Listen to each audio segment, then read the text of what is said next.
in remembrance of CJ. Drove the hearse Cadillac. A crowd of people gathered round, all dressed in black. And as they removed his body from the car, such pain she never knew has filled her heart. Why, oh why, I heard his mother cry. But oh Lord, it was the beginning of her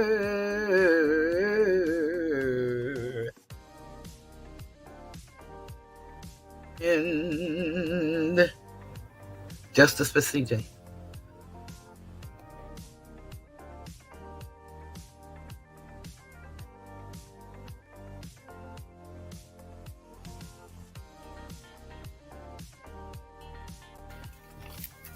In a mother's love, you will find everything. Everything's alright. To a mother's love, you are bound. You can rest on sacred ground. You are free to dream,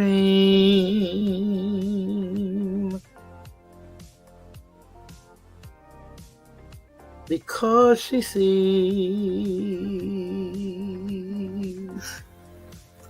what you can be.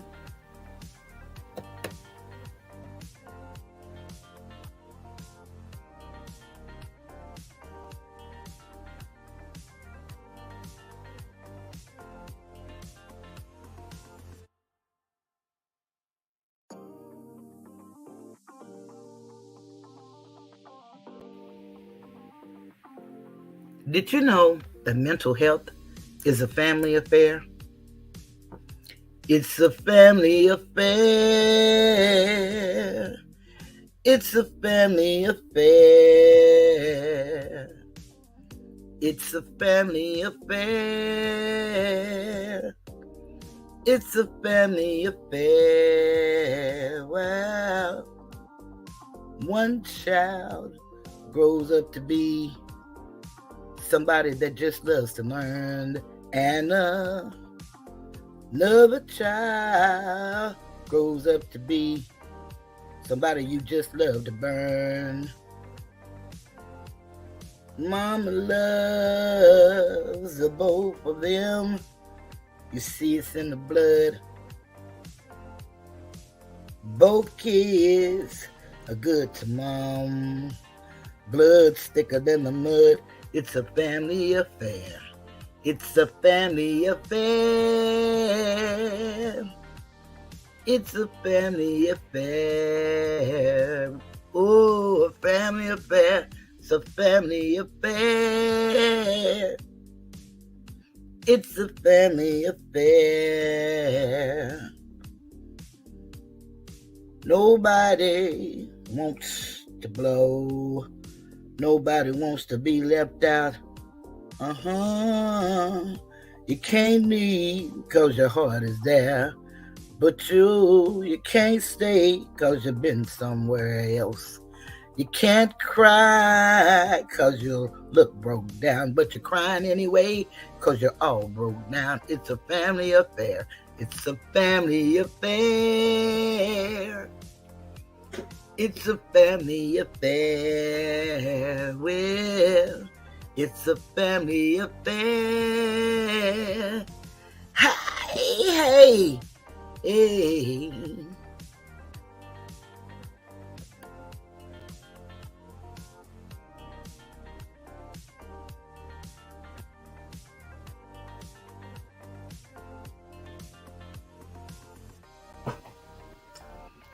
I believe the children are our future.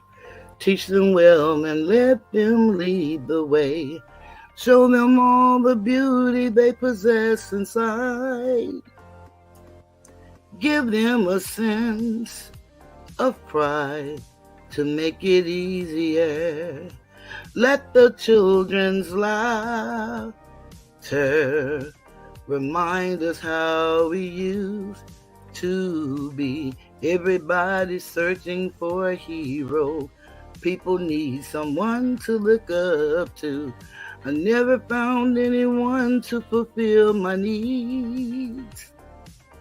A lonely place to be. So I learned to depend on me. I decided long ago never to walk in anyone's shadow.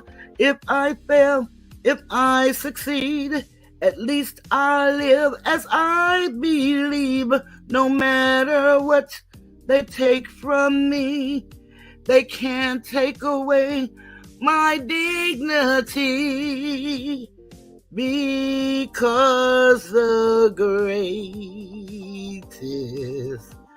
love of all is happening to me. I found the greatest love of all inside of me. The greatest love of all is easy to achieve. Learning to love yourself is the greatest love of all.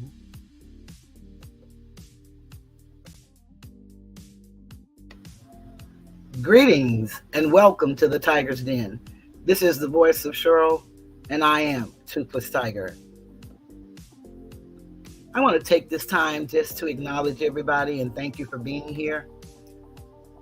Madria, Asatar, JLC 87, So Alicia. Thank you guys for being here. There are more of you here. I don't know your names, but I want to thank you for being here.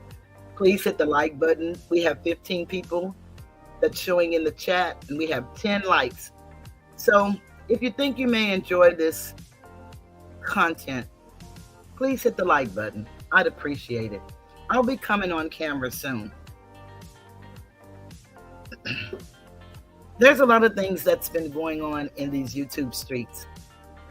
And with the, I should say, atmosphere, the way it is, it makes it very hard for all of us as content creators to actually enjoy being members of the monetization program. It makes it awfully hard for us because we're spending a lot of our time defending against false accusations. And then the topics in which we speak on when we're defending ourselves, we're held responsible by the algorithms of saying language that is inappropriate. There's been a lot of false flagging going on by several content creators and their chats. I call them cult games. And maybe it's time for me to do commentary on what this looks like, because the world, they don't know what we go through as content creators. As we try to use our creativity to be the best that we can be and bring the best entertainment for our chats, you have one or two or three rogue content creators who says that they're going to set the tone for how the entertainment section of YouTube is to be. I saw a video this morning, and the man was a European, and he was talking about the beefing on YouTube, and it was going on in the true crimes community. And he was talking about the character of a woman and what she had done by going and getting information under the Freedom of Information Act and sharing autopsy pictures on YouTube. And everybody was very upset about it. Well, we have this kind of activity going on around here, and they do it in the form of what they call doxing, where if they don't like you, then they will go and search your background, and anything they can find that they think that they can use against you, they start posting it and spinning narratives to make that the conversation. Well, there was one gentleman, and I'm going to now call him Mr. Got Away With It. Mr. Got Away With It actually had his brother on his show to humiliate me, I guess, and to say the things that he can't say as a celebrity. And what the world needs to understand is we cannot afford to have celebrities come down to a world of everyday people, use their celebrity to their advantage, and take it back when they get ready. Now, Mr. Got Away With It said that he can't say certain things, but his family definitely can. And then we look at the history of Mr. Got Away With This family. Greetings, Phyllis. We have 1, the murderer. 2 are child molesters with charges, not accusations, not alleged. They actually have criminal charges. 1 is a murderer who's getting away with it because of the law of privilege, which we covered the law of privilege the last video. And so it's the privilege conversation of spouses. Now, perhaps this video will be restricted from getting advertisements. I don't know, because now I don't know what subject we can talk about that won't get those restrictions. So while these people are working hard false flagging us, they don't have to do that. The algorithms are doing it for us. But I came on YouTube not to get rich. And as I've stated before, I want whatever pay that I can have. That's why I enrolled in the payment program. But I'm here to help uplift fallen humanity. Whether anyone believe that or not, that's their decision. You have the right to believe what you choose.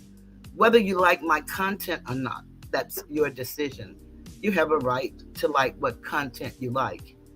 But I am going to always do my best to be as honest as I know to be.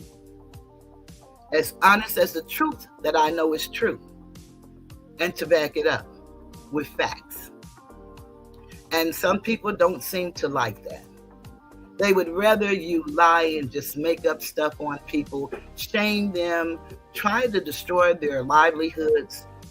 And this one person called me Miss Court. And then I turn on YouTube today and I hear this same gentleman saying he's taking another gentleman to court. Isn't that ironic? Everybody that laughed and talked about me and said I was the worst person in the world to go to court for anything has now been talking court. Wonder why? Probably because there's order in the court. There is. Not only is there order in the court, there is justice in the court.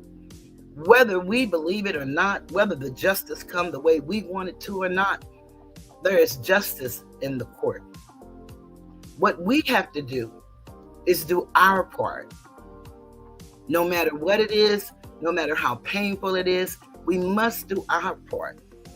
We all enjoy the entertainment here on YouTube, but we're allowing 3 rogue content creators to stop us from going to the chats that we enjoy, to stop us from typing in the chats and being engaging.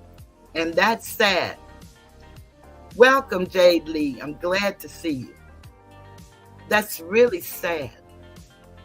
Because when we came here We all were just laughing and having fun, no matter the subject. We were just all a part of getting to know each other, greeting each other back and forth. We become dark, because of Mr. Got Away With It. He's introduced us to some things that some people have issue with. Some people don't. And I think it's the manner in which he introduced us to these things. I will speak more in detail about that when I launch IJE Unapologetically Toothless. And I'm really thinking about doing it Fridays. And I'm looking forward to doing it starting this Friday at 8:15. You know, you can pick a date, you can pick a time. No matter what date, no matter what time I pick, the people with more subscribers always seem to go on at the same time that I do. So I can't worry about that. The only thing I can do is present my information. And most of my videos have been placed on members only. And they've been placed on members only because we have these rogue content creators who are actually going back in our older videos, finding reasons to foul flags.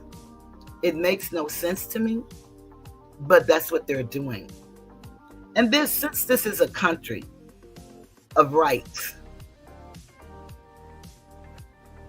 they are taking advantage of their right to be an American. We are a country of values, so we say. Integrity, honor, valor. This country was built by the blood, sweat, and tears of individuals that look like me, but many individuals that looks like an array of people suffered and suffered badly. It ought to be time that we don't want to suffer anymore and we want to help uplift one another. Unfortunately, everyone does not feel that way. They don't know to compete only against themselves and no one else. They choose to compete against you, whoever you are. They choose to compete. It causes a problem for everyone because there is no competition, and especially with me. I am a trailblazer, and I lay the path for others to follow, and follow, indeed, they do. And I don't have a problem with that if it makes them a better person. It's when you emulate me and get it wrong. That's when there's a problem. For 2 weeks now, we've been defending the honor of one of my favorite content creators, Uncle Shug. These people have plastered all kind of rumors, and we know what the rumors are. Until today, now we find out that Mr. Got Away With It while playing in this big association actually fathered a child with a teenager.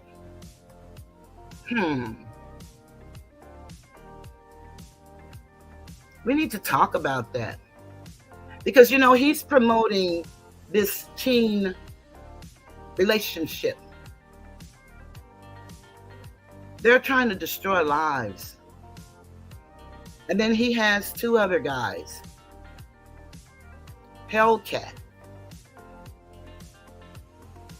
and Black.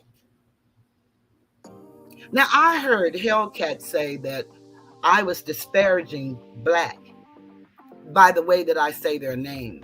But I think if you would look at the name of the individual, and if you would put the last name first and the first name last, I think you would get what I was saying. But if you don't get it, it'll come to you. Just switch the names. Last name first, first name last. That's how that works.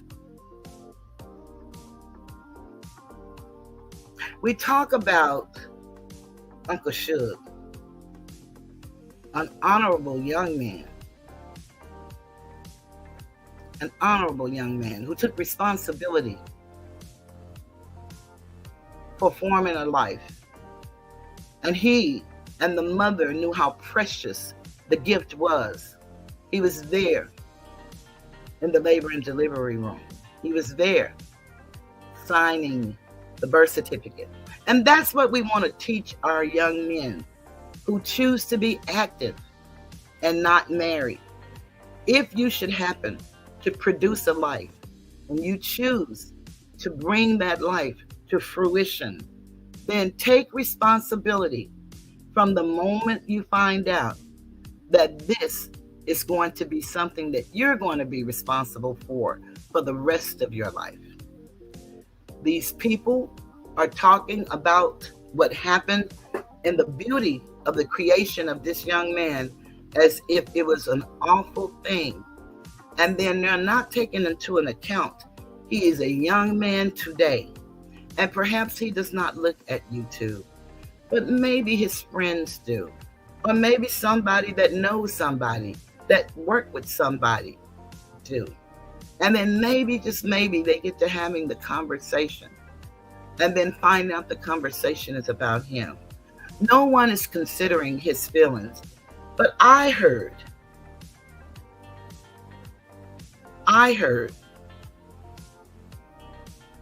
and tell me what's been cleared up. Asatar, tell me what's been cleared up. I'm waiting for your answer, Asatar. Let's see what's been cleared up. Because all I heard today was a gentleman saying that he's going to court for defamation and he's going to make an example out of us here on YouTube. So what's been cleared up? Are you talking to me or are you talking to someone else? Because I'd like to know what that is before I proceed with what I'm about to say. I hope everybody is having a beautiful day today. I don't know if you guys ever go look at Iceberg Thoughts, but I do. I share him on my community wall. And he starts the morning out with a mental health check. It asks everyone to say their own personal affirmations to help start your day.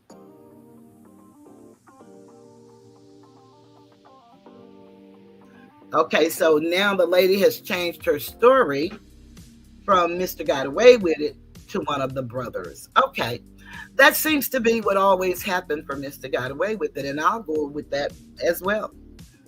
That's a beautiful storyline. And I'll go with that story.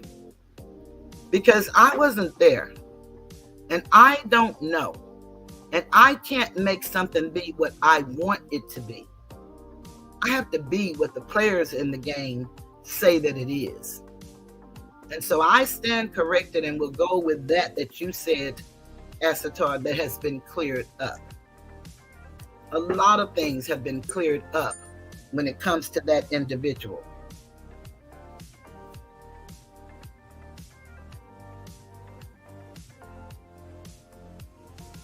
Yeah, I just read it in the chat. I got you. That's why I said I'm going to go with their story. I'm definitely going to go with their story. I don't know. I wasn't there. All I know is that he's Mr. Got Away With It, whatever it is. So I'll go with that story. If that's what they say, then that's what it is. You see, I'm not in the business of destroying people. That has never been my intent. I don't just say things just to say them.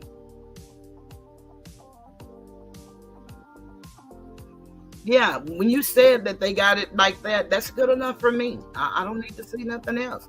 I'm going to take their word for it.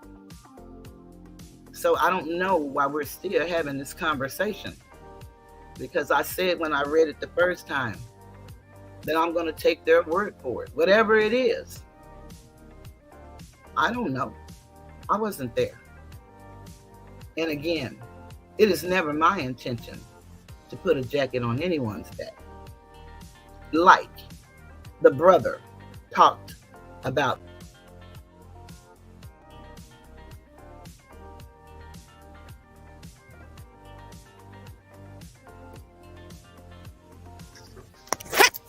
I didn't talk about him. Nor did I talk about his brother in the manner in which he said. I don't even know that man. And for him to say the things that he said, I think that he was out of order.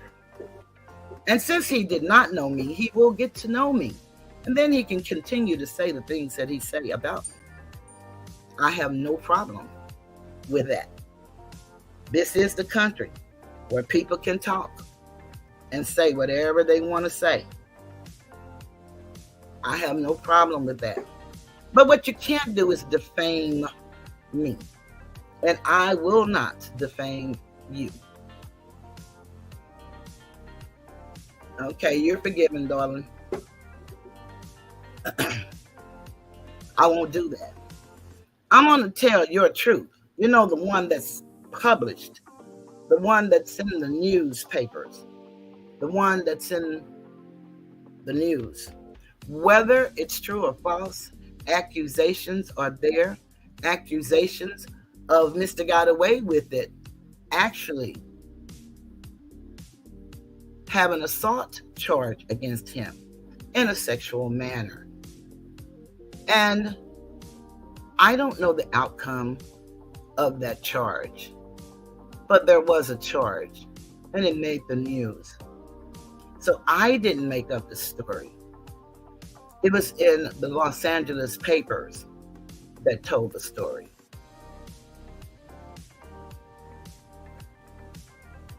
I don't know.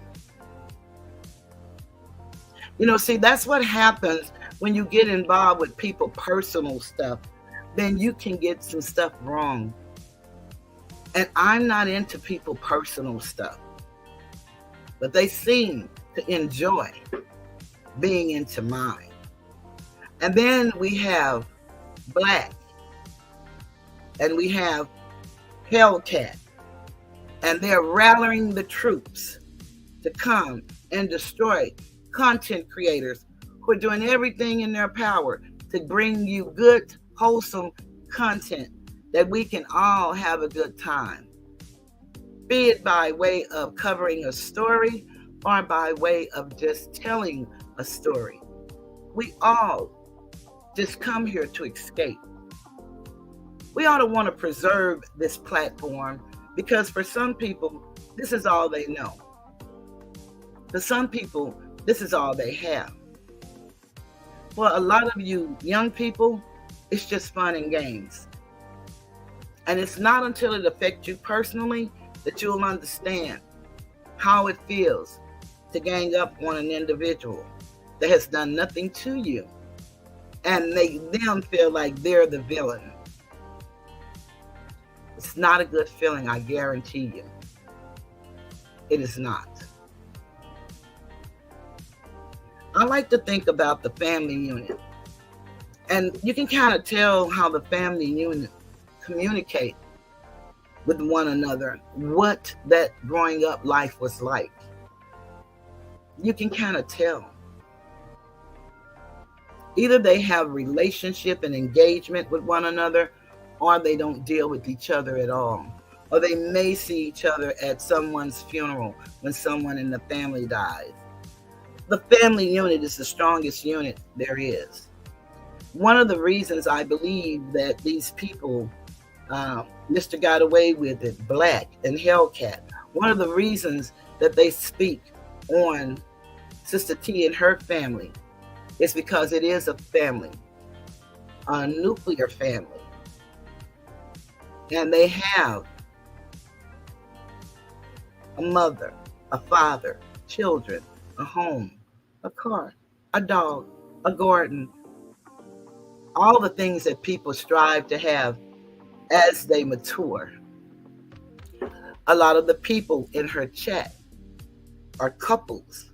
They're either married or they have a mate. They represent family. It's nothing in life better than family. And oftentimes we are treating our families worse than we treat the people that we don't know on YouTube. We need to think about it and reassess ourselves and our relationships. We need to really think about it. I came on here to, again, make people happy or give them something to think about and maybe go and start reading again. And if they can't read, let's see what we can do to help them. Maybe I can read and speak it and they can hear it and learn it. That's what it's about. One moment, please.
In remembrance of CJ. Drove the hearse Cadillac. A crowd of people gathered round, all dressed in black. And as they removed his body from the car, such pain she never knew has filled her heart. Why, oh why, I heard his mother cry. But oh Lord, it was the beginning of her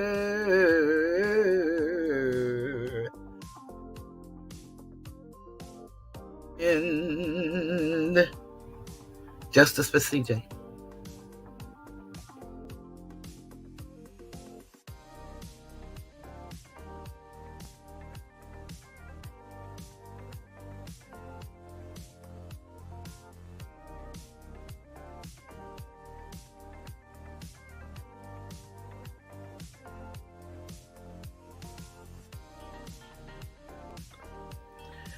Sometimes in a relationship, be it male or female, we tend to not want to let go.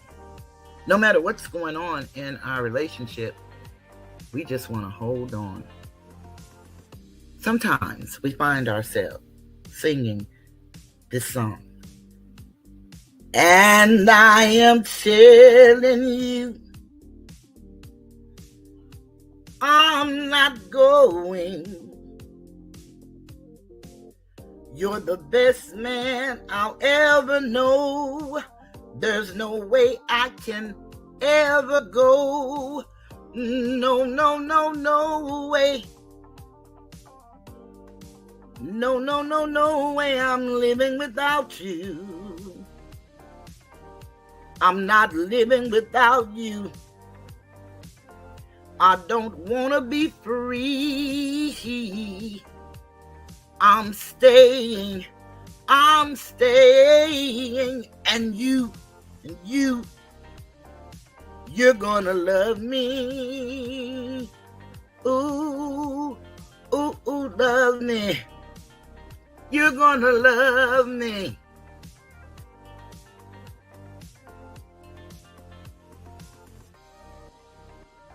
And I am telling you, I'm not going, even though the rough times are showing. There's just no way, there's no way. We're part of the same place. We're part of the same time. We both share the same blood. We both have the same mind. And time we've had so much to share. No. I'm not waking up tomorrow morning and finding that there's nobody there. Darling, there's no way. No way. I'm living without you.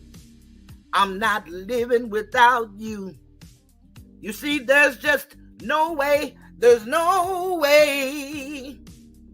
Tear down the mountains, yell, scream, and shout. Like you can say what you want to. I'm not walking out. Stop all the rivers, push, strike, and kill. I'm not going to leave you. There's no way I will.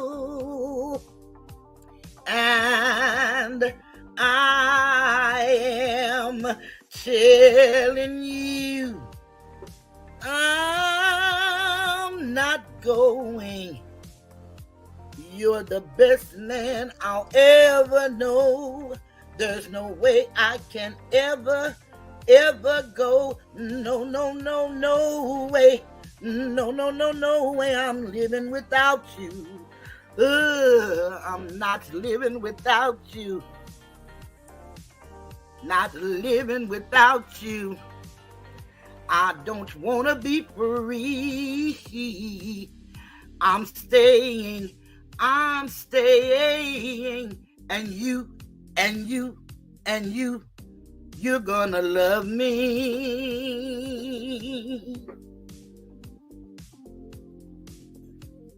You're gonna love me. Yes, you are. Ooh, love me. Ooh, love me. Love me. Love me. Love me. You're gonna love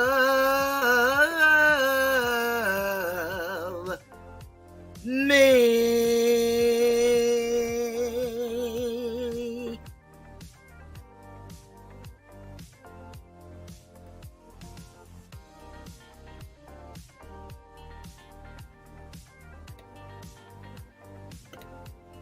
Thank you guys for being so patient with me.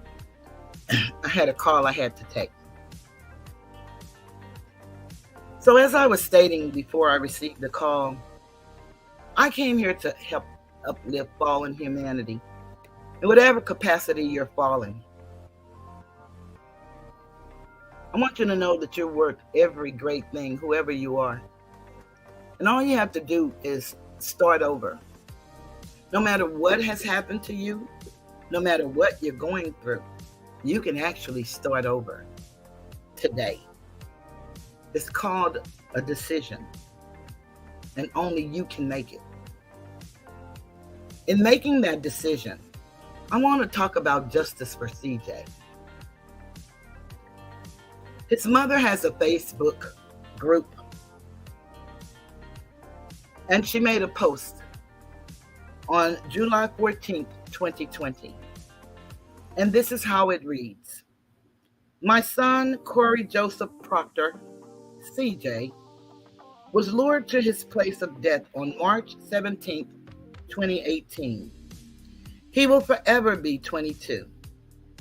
He has 3 sons who will now live without their daddy in their life. My son deserves justice. Please help me be his voice and make sure he gets the justice he deserves. His killers are Akeem and Tiffany Brown, who are currently walking free. They are monsters, and although there is no possible punishment that will satisfy me,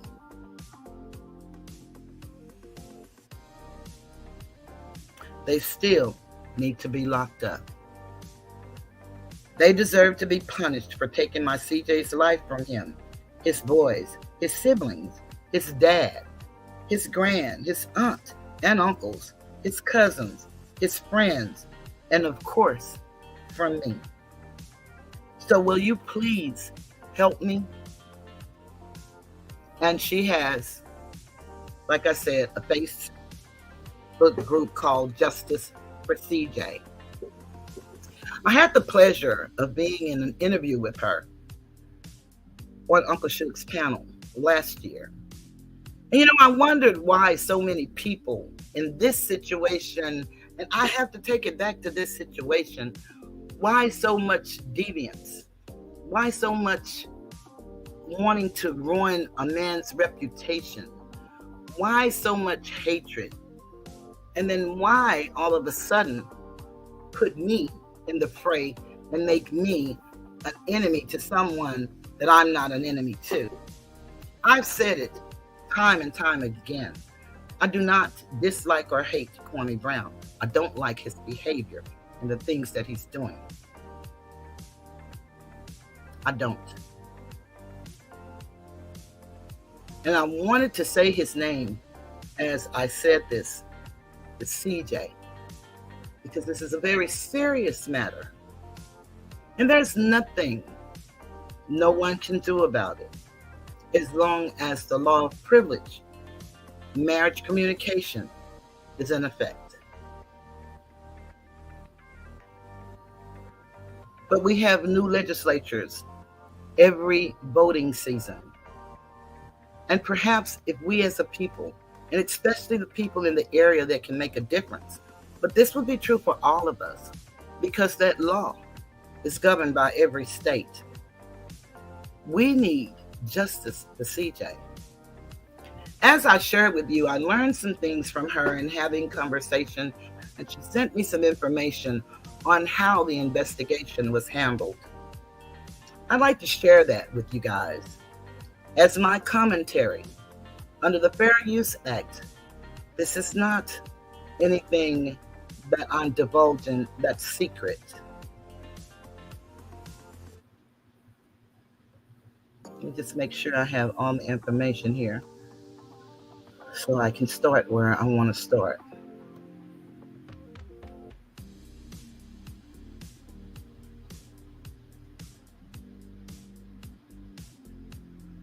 She started out by saying,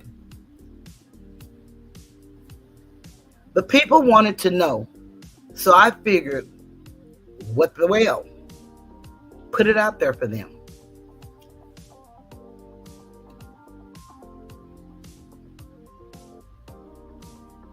Number one, former captain Marissa Tyndale.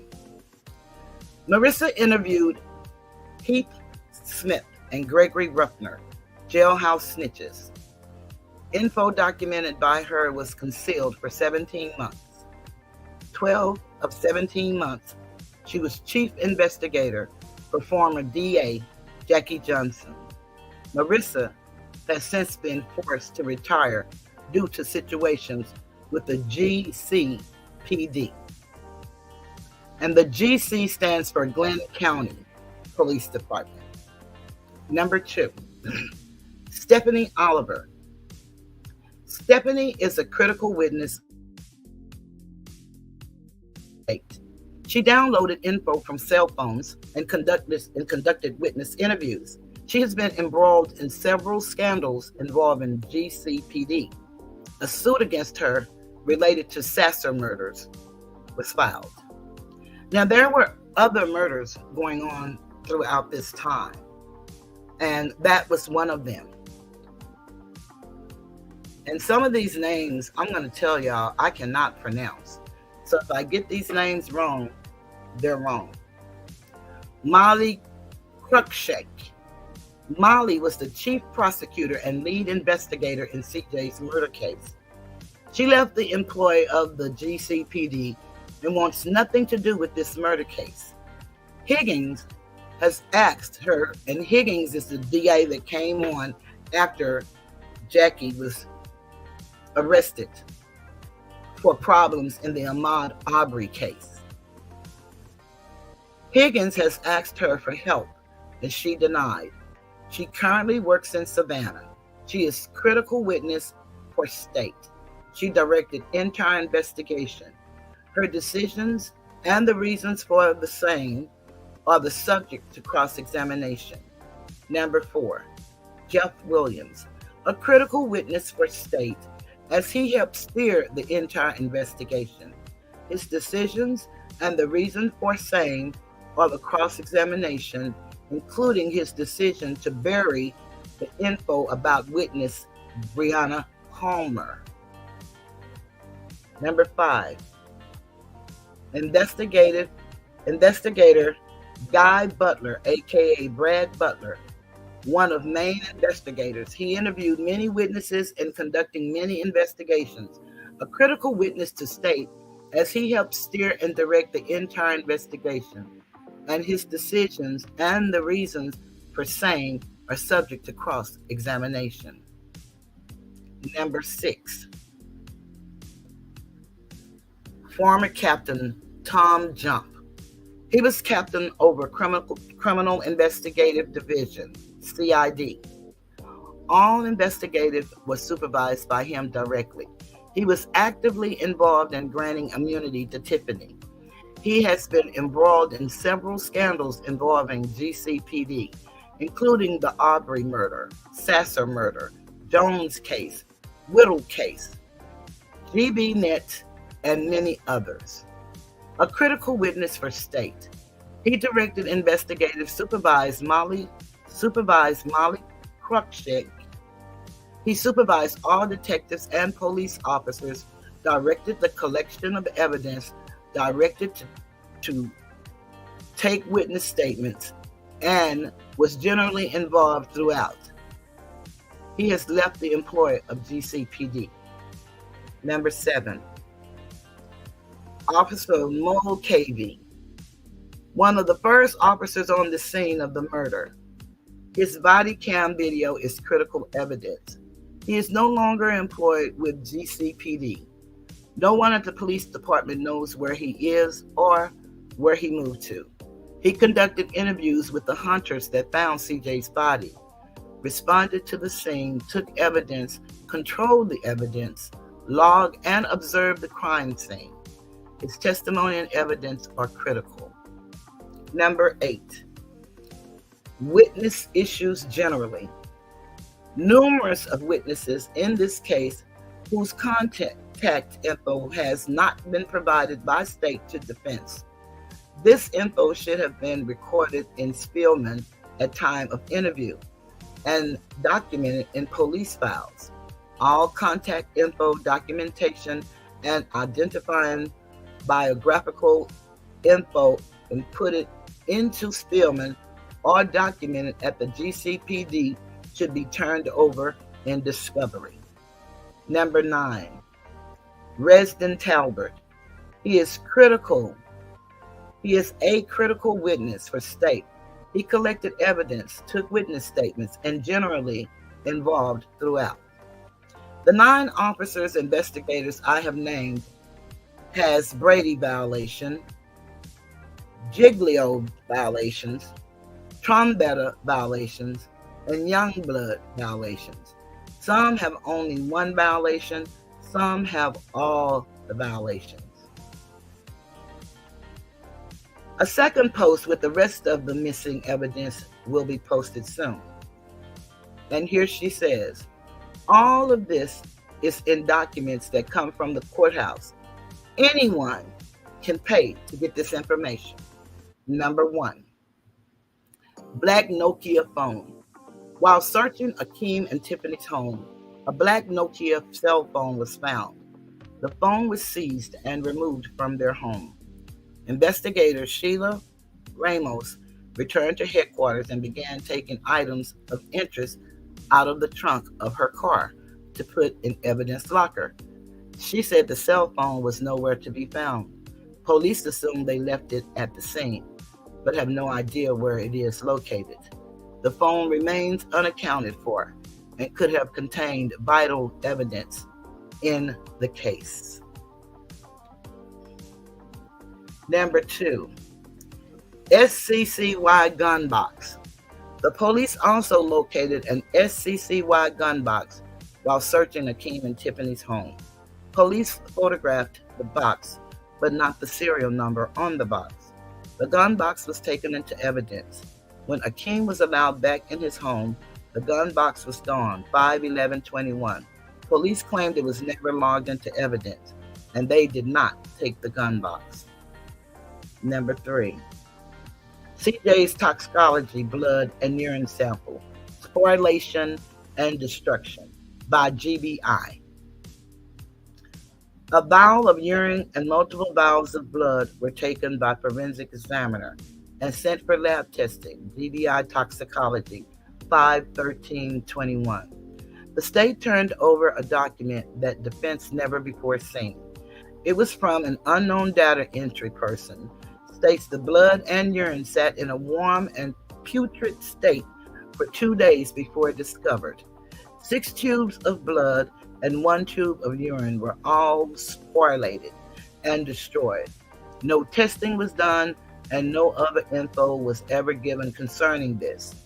Alleged by witness and backed up in messages between Akeem and Tiffany that CJ and Tiffany did have a sexual and pill relationship.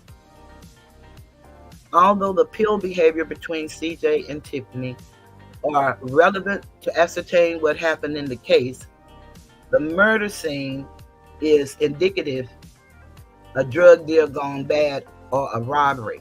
The destruction of the blood and urine has caused harm to Akeem's case. I knew from day one that drugs was going to be thrown in CJ's murder at some point. But a certain category of people are all drug deals gone bad, or an addiction no matter what, right? I know CJ was far from perfect, but we all are. Damn, did y'all have to throw a drug deal gone bad in this? He is not here, so he cannot defend himself. So stop.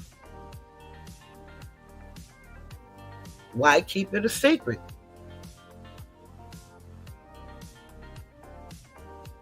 Y'all put everyone else's business on blast, so I figure, why not y'all too? Missing evidence. Part 2. Ballistics evidence report analysis. 3 bullets were surgically removed from CJ, and a piece of core fragments found in CJ's shirt.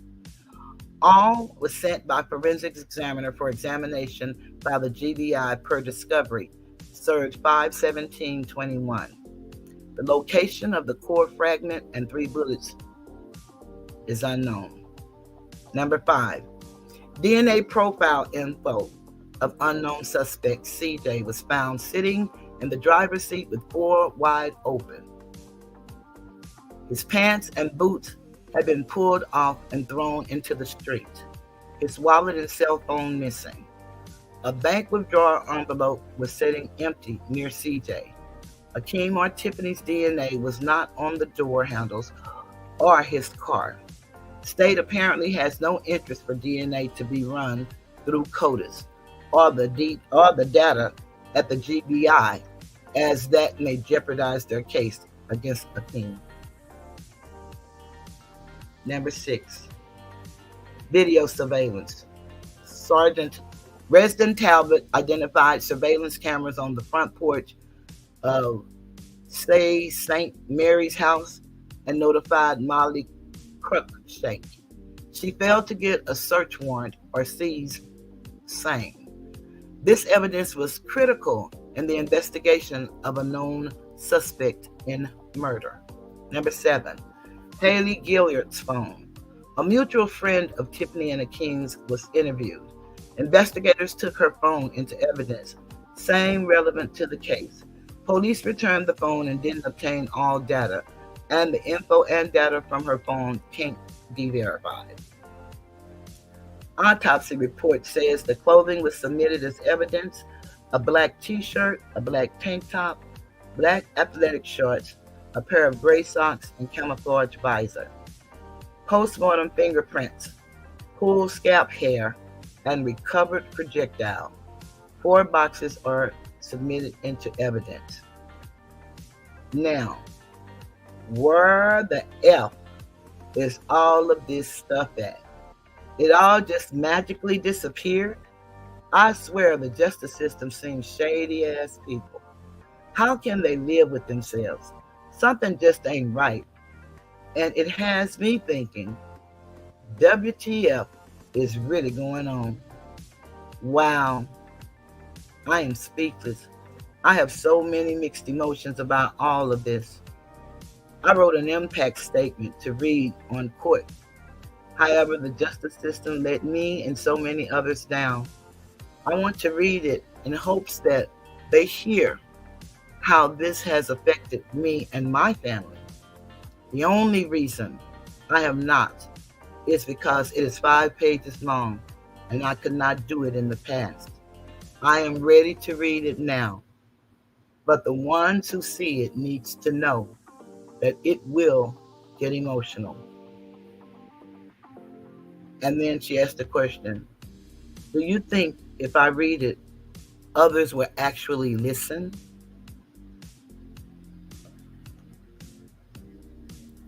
That's information that the mother provided that she found out with the new DA. It's very disheartening. Very disheartening. And then for Mr. to get away with it, to bring people from his family onto YouTube to deal with everyday people who've done nothing to none of them. After all, this all was supposed to be about roasting, entertaining, and having fun.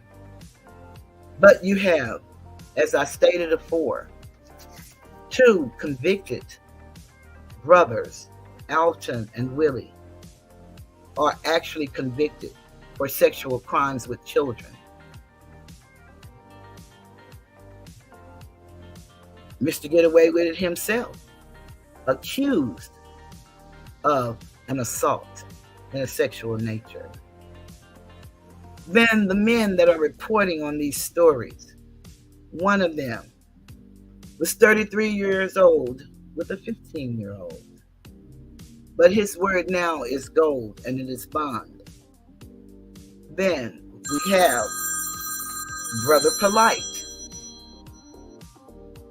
One, let me see who this is, please. Hold on.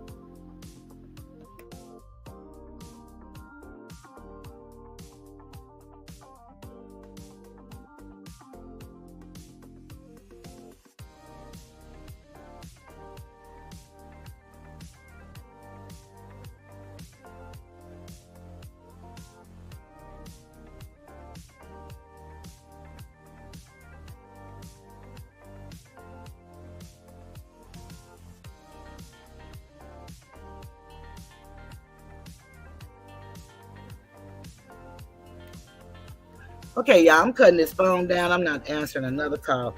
I think people must be forgetting I only go live, twice a week? And I don't get phone calls. And now I'm getting phone calls in the middle of my show. Astor said the Brown, a.k.a. the Brunswick crime family, killer daddy, killer brother, 2 sexual deviant brothers. Shaking my head. And then they're bringing these people, and not to mention the cousins with the criminal background. And they're coming on, and one did a plea deal with the feds for a 19 count for drugs and gang activity, blood gang activity. And you know, Hellcat loves to pride himself on talking about he's Pyru. You know, that's gang activity. And a lot of them run their chats and their platforms like gangs. And they think all of this is a joke. And then the people in the chats say some of the terriblest things about us as content creators. We're just trying to do our thing. And they will sit there in his chat and look at him, look at me through my whole show. He has no content, but he can make money off of my show and then laugh and brag about how the people, it's not his fault because they don't give me money. That ought not be. That's not what this platform was set up for. And that's not the way I'm going to allow it to keep happening to me. We all have a voice. We have 14 people in the chat and we have 13 likes. So whomever, would you please check and see if you hit the like button and hit the like. Now we have 15 people and I would ask if you would be so kind, hit the like button. It helps for engagement purposes. I noticed there are so many people that are, hi Chauncey, thank you for joining. There are so many people that are no longer writing in the chats because of the behavior of Hellcat, Black, and Mr. Got Away With It. We can't allow these people to dictate how we make money on YouTube. We don't aspire to be millionaires from YouTube. If that happens, that's a beautiful thing, and it can happen. It's according to what you put into your work. But these people are robbing us of our work. And then what they will do is listen to my show. And what they will do is have a show about my show. They won't have any creativity of their own. They use me. And people give cash app after cash app and super chat after super chat. And these people are lying and lying and lying. As I stated before, many people lie, like lies, because they don't want to deal with their own lives. Like this Slam Newton guy. I have a question. How she say it was another Brown, but was adamant that it was Kwame? He's the only NBA player in the family. What you think? I would really like to know how she could confuse that. I'm going to tell you, Slam, you may not like what I say, and don't block him, because that's a real question. That's not disrespectful.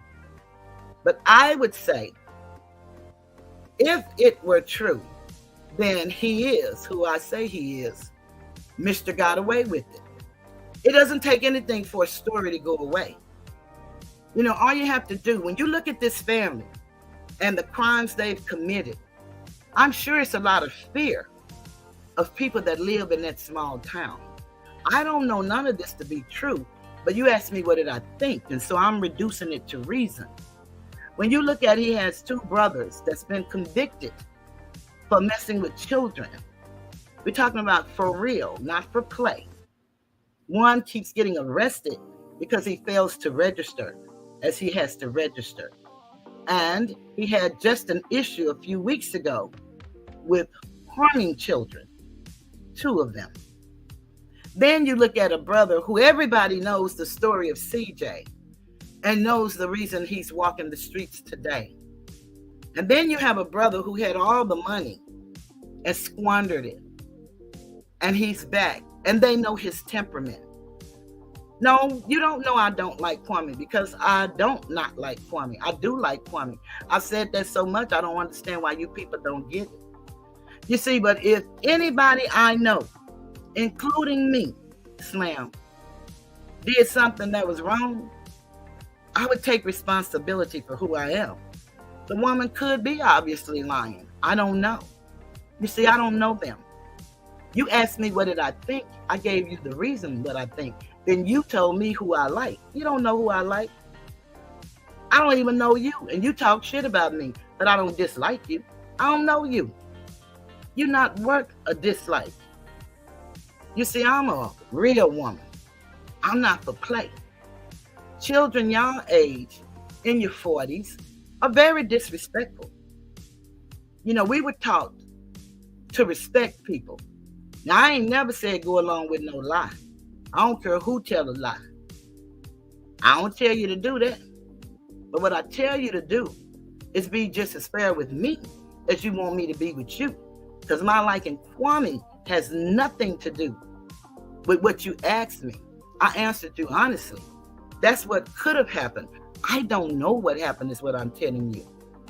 I have no idea. I don't know what happened. But I would believe that it's more true than not. People ride for Kwame just like you all ride for another person who admitted to doing the same thing Kwame was accused of. No, that's a lie.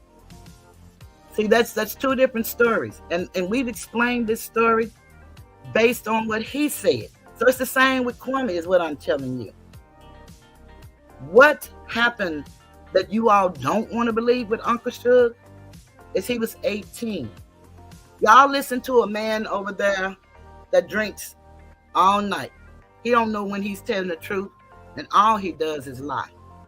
Y'all listening to a man, they change the age every time they tell the story.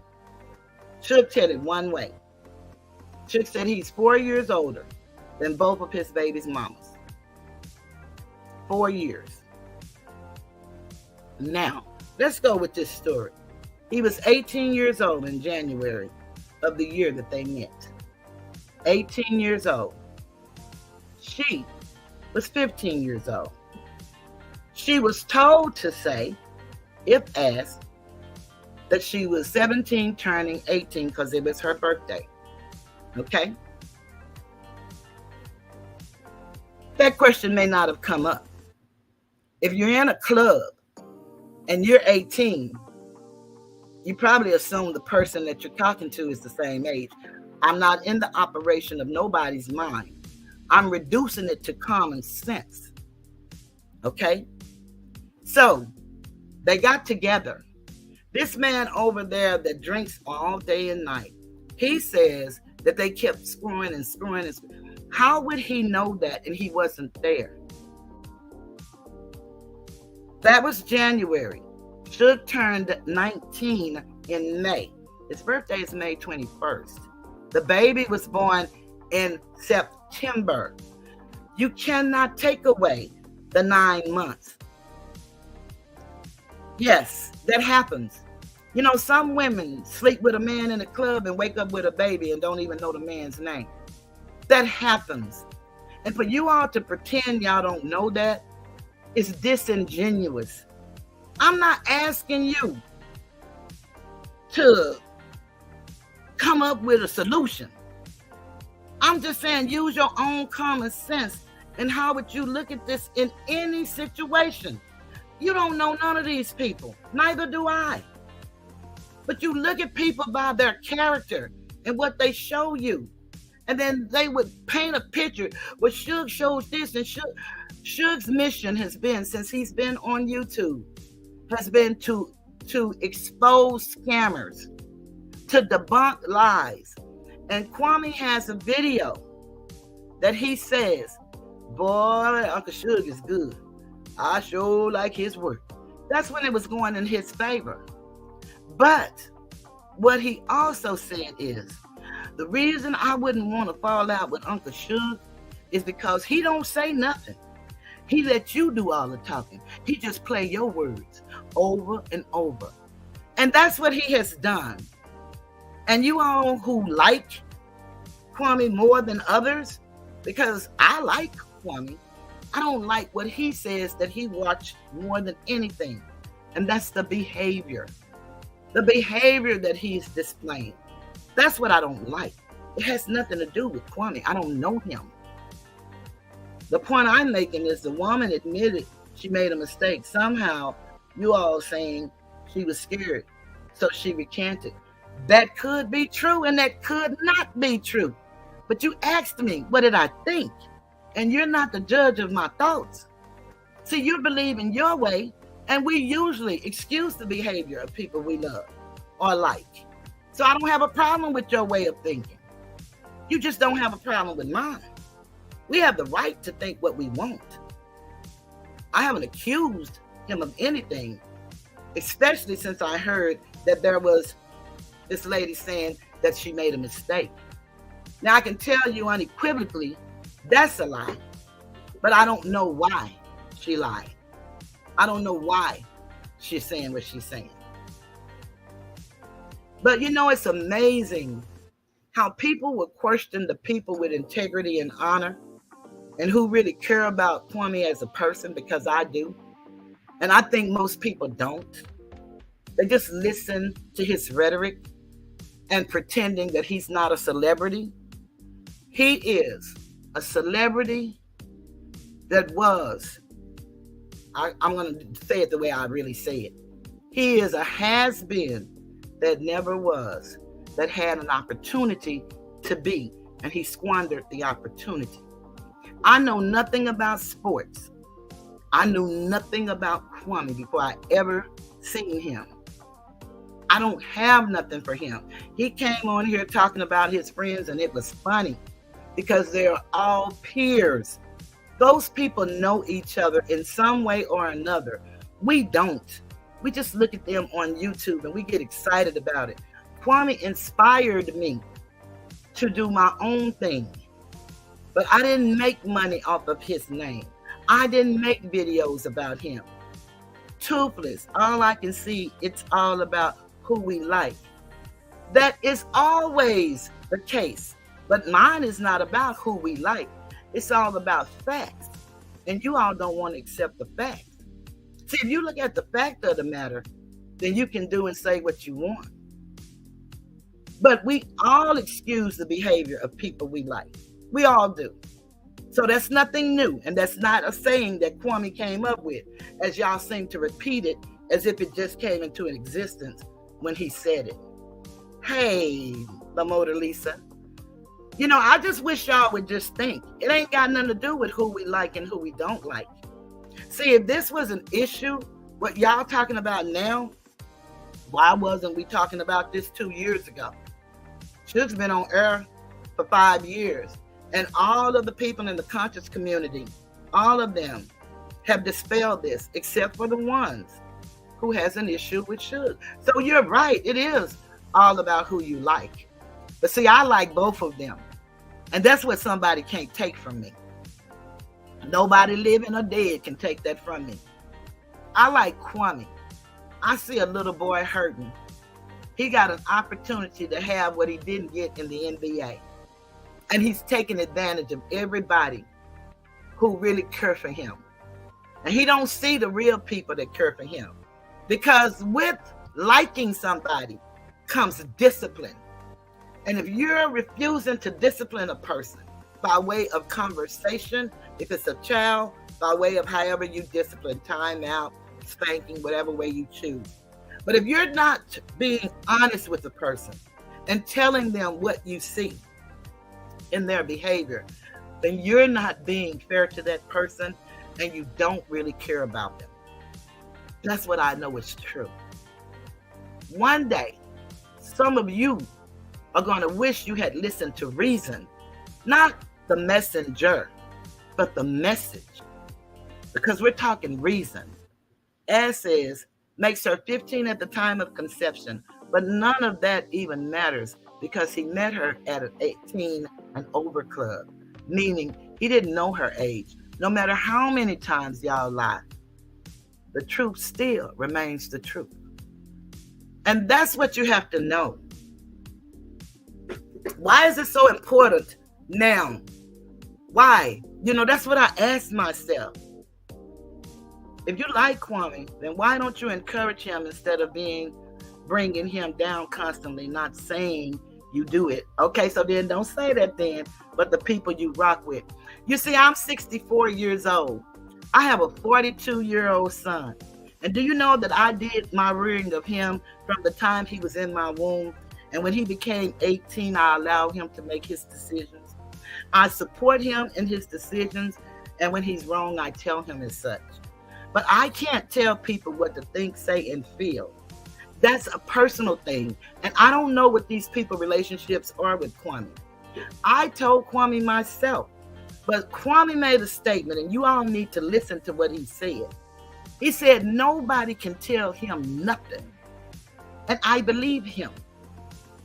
But I told him myself on this platform, I would have been nothing but an auntie to him. But see, I'm that auntie going to remind you of responsibility. I'm not no perfect being, but I live in morals, integrity, and honor.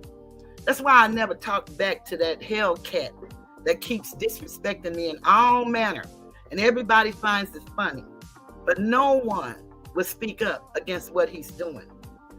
You see, I see Kwame today. I don't see him the same as I saw him when he first came here. And I know when I saw the difference. I saw some things that were not adding up, but that's human. So I could give him those things. I'm not judging Kwame. I don't have nowhere for him to go. I'm calling him on what he says he does, and that's his behavior.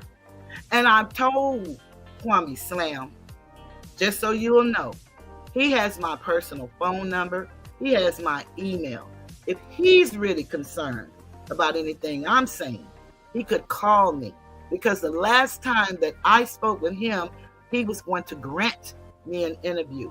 So I would never talk to him again unless he contact me. And that's how that goes. You see, I have boundaries, and I know how to set them and stand to them. Y'all think it's a game, and y'all like to say these little talking points that you guys learned from Kwame. But some things you should have learned from home. And see, we always excuse the behavior of people we like, no matter who we are. But there comes a time in every individual's life. It's called a reckoning period. And you're going to have to pay for whatever it is you've done. It's called the law of reciprocity, reaping what you sow. That's going to happen to you. And you can stop it at any time. You got to change you. You can't change nobody else, Slam. You got to change you. And if you do that, I guarantee you, life will be different for whoever you are. I've lived life. I haven't done a lot of things in life, but I've done some things in this life. And we were all here for the laughter and the roasting. How did we come from laughter and roasting to doxing people's parents? How did we get there? Why would a man pay another man to dox senior citizens in their 70s, almost 80, married 60 years, and you have 40-year-old children doxing them?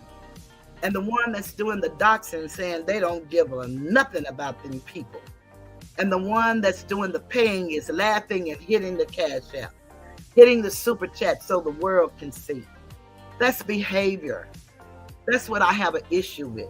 Has nothing to do with Kwame, the man. I don't know him. And to me, he's a little 9-year-old boy hurting from when his life turned upside down. Remember, Slam, he's the one who came to YouTube saying he was in a cheese line. He's the one who said he didn't have shoes and he had to beat somebody out of the shoes on the court. Just like that Hellcat man took my molestation story that I shared with the world and started using it very nasty and derogatorily and saying things happened to me that never happened. He could only do that because I gave him the ammunition to do it. I can only hold Kwame to what he said when he came on the scene, the stories he shared with us. You see, and what I know, if you know anything about me and my show, is that we are a product of where we come from. That's why it's important we know where we come from. Now, you said, YouTube name Toothless Tiger. With all due respect, you rock with the King Doxer. I've been following him for years. He doxes children and adults. And if you're talking about, I don't know who you're talking about, but if you're talking about Uncle Suge, he never, ever have doxed anybody without them attacking him, his family. You see, you got to have a method to your madness, Slam. You can give me all of the things that you see that you want to say are wrong. I can give you all of the things that balance the scale. But what you do, you'll say, I tip the scale because I like him. No, he does what I do. It's just like I told these people. And before I decided to take Skinny to court, when he called me, and I said his name, yeah, I did, but he's really Mr. Hellcat. Hold on one moment.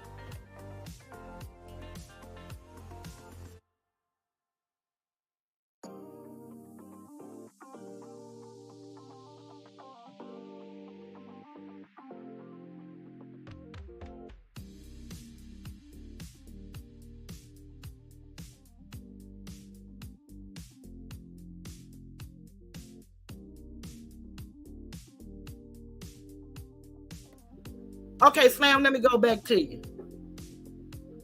Okay, Slam. And if you have receipts, I think you should share them. If you have a page, I think you should put it on your community wall.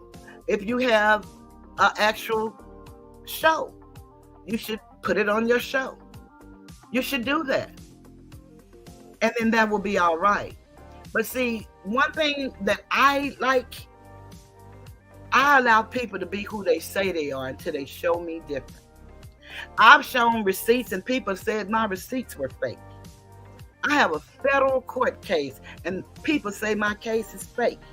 So your receipts may not hold water. They may not. But this thing that we're here with, you see, when Mr. got away with it, allowed his brother to talk about me on his show, and I have never talked about him in the way people talk about him, then it's a brother for a brother. And I spent this time to engage you so that you can see who I am, but you choose not to, and that's fine. But this is about a brother for a brother, because you will not allow anybody to disrespect me, and I accept it. You know why? Because I don't accept it. See, I don't care about how anybody else feels, because you may feel like he feels. You know, you may think that I look like Pearl, but now the name is Cheryl. I'm not Pearl. Now, I can tell you when I was a kid, they used to call me Cheryl the Pearl Monroe. And that was because of Earl Monroe, who was a tough basketball player, but I'm not a sports fan. But I know some sports figures. But I'm not a sports fan. The closest I got to sports was when Kwame came to YouTube. That was the closest. And he didn't really tell us no good stories. I got the good, fun stories when Gilbert came to YouTube. That's when I got to hear stories. And listening to his show, I get to see other NBA players talk about what's going on.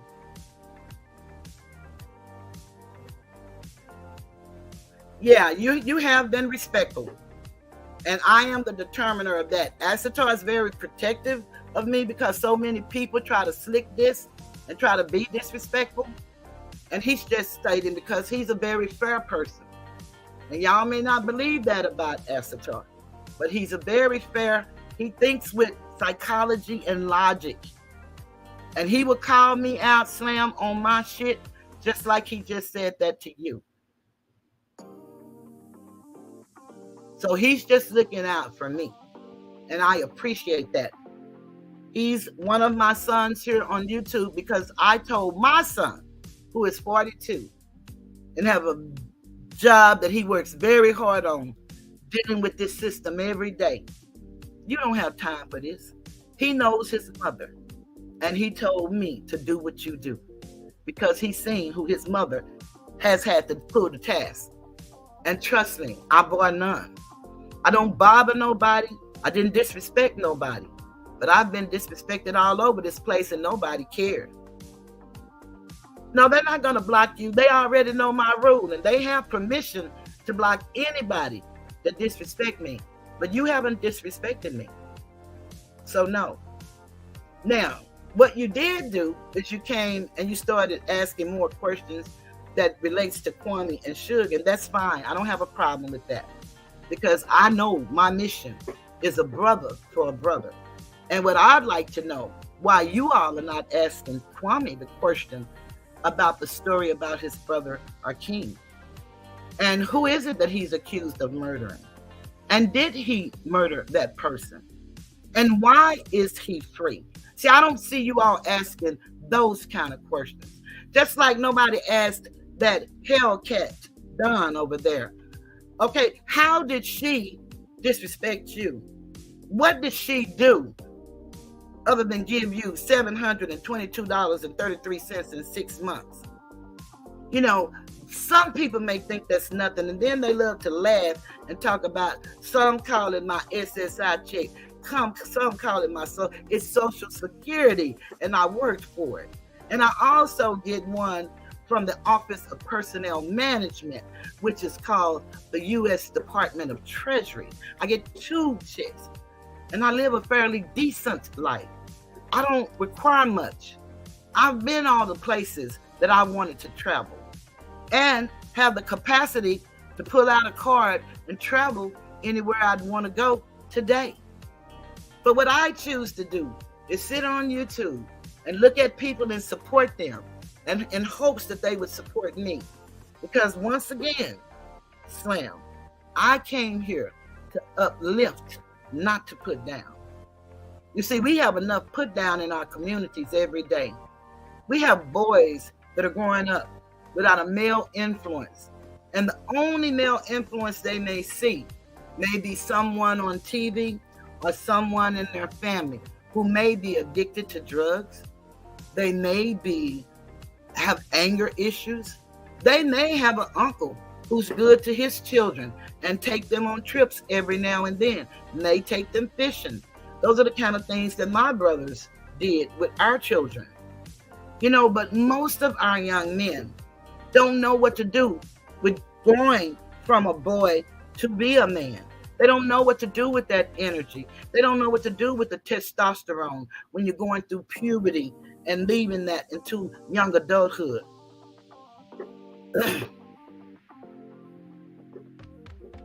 As said, I can block you and deal with Toothless yelling at me after the fact. It won't be the first or the last time she does it.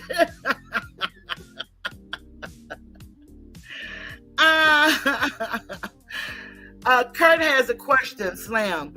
Who is Kwame encouraging? You see, I remember a video, Slam, when he was in the van and he had all of those boxes and they were all torn open. You know, we all wanted to give him the benefit of the doubt. And, you know, we know that you don't go to the post office and pick up packages and open up every package at the post office. Common sense tells us that, and we all know that. And I know, Inspector of Truth, you wish people would leave Kwame Brown alone. I hope he really starts to sue for defamation. Well, I'm in a defamation lawsuit with one of his cohorts, and he can countersue. I have the number if you'd like to give it to him. So, you need to quit that. I ain't defamed of Kwame. I can have an opinion of Kwame, and I have one. And as long as he allowed his brother, who's a criminal, to disrespect and disgrace me, then Inspector of the Truth, guess what? It is what it is.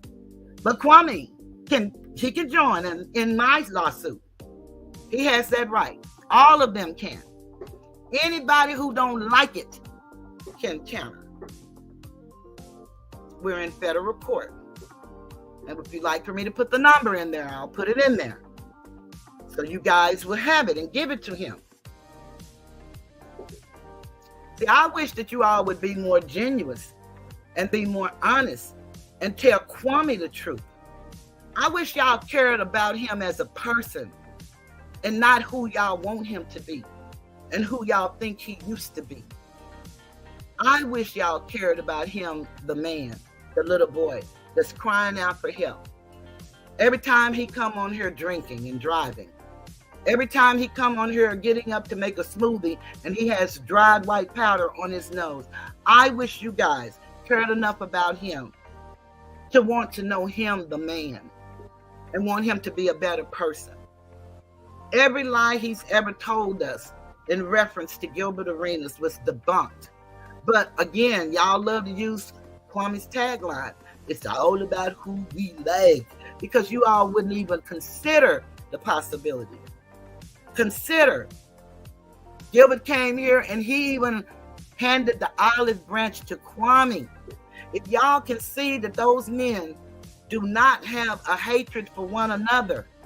Kwame has an envy and a jealousy that a little boy has of his friend that has a better toy than him. It's not hatred. Y'all need to really learn to read people. It's more than what you hear. It's what you do, and then it's body language. You all got to be more adult about this. Now, I don't know how old you are, Inspector of the Truth, but what truth are you expecting? Yours? Because you cannot be inspecting the truth of Kwame Brown. Because if you did, you would tell him, if you really care for him, that it's some things he needs to do differently. You don't see no other NBA player on this platform going back and forth with YouTubers, talking about they're not a celebrity. And when somebody says something they don't like, they become celebrity. You don't see that with nobody else. You don't see that with ex-football players, baseball players, hockey players, tennis players, you name it. Swimmers, you name it. Go to the Olympics. Ice skaters, figure skaters. You don't see nobody down here going back and forth with YouTubers and talking to us like we're little nothings. And then one minute he's talking us up into heaven, and the next minute he's spitting us out into hell. So y'all miss me with the craziness. Let's just be honest. Let's be honest. And let's all lift him up. But he says he doesn't listen to anyone. And we can tell by his behavior that he doesn't. You see, the one thing that I instilled in my son and any young male child that I see, the one thing I instill in them, your best friend in life is self-discipline. And if you don't have self-discipline, son, this world is not going to be right or fair to you. Number one, it's not going to be right or fair to you just because of the systems in place. But number two, if you can't control you, then I guarantee you, you'll be controlled by somebody. And it won't be me. Because again, once you reach adulthood, I've done my job. I'm your mama. I'm going to support you. No matter what. But you got to be honest with me. So you can't live your life one way out in the streets and then come to me like my sweet little daughter and little boy. We don't play that in my household. We never did, and we still don't. I don't know everything that's involved in my son's life. I don't need to. He's a young man. Some things he could talk to me about, I can't help him with. I can't reason like a man. So he has to seek the counsel of my brothers or some male that he trusts. You know, that's what life is all about, to be real honest. It's about us helping each other. Kwame stopped the helping way long time ago. He stopped it. And then he started introducing us to all of this darkness. And then everybody want to pretend they don't see it. But we see it. And we cannot pretend that we don't. And we cannot go look at the behavior of another adult and hold me responsible for that adult's thinking, being, decision-making, when that adult is just living just like everybody else. You see, everybody that Uncle Suge, from what I seen of receipts, has had to show and edit on. Every last one of those people sung his praises before they crossed him. And many of people sung my praises. I was like an auntie. They're favorite, by the way. I was like a grandmother. I was like a mother. Until one man made a decision. And that's his MO. Like I showed y'all last week. And he talked and he talked and he talked about I can do this and I can do that. And I can say that and this not true and that's not true. And can't nobody show nobody where he had to pay out nobody. Well, you can't show he had to pay out anybody for the simple reason he filed bankruptcy and he got an automatic stay. And when you get an automatic stay, no one, not one debtor, can collect from you.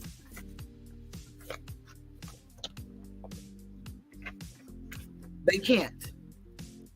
They can't even enforce a lien against you.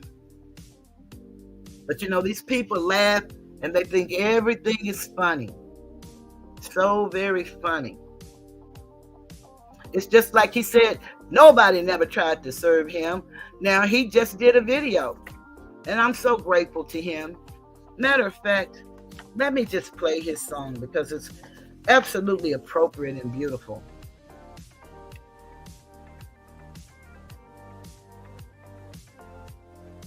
You can't beat the tag team giving, no matter how hard you try.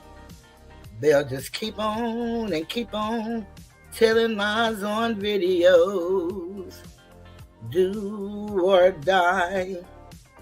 They'll send trolls in your chat to get you all bent. You just keep going and stay focused on the content because you can't beat the tag team giving. That ain't no lie. It is written, shun the very appearance of evil, and don't let your good be evil spoken of.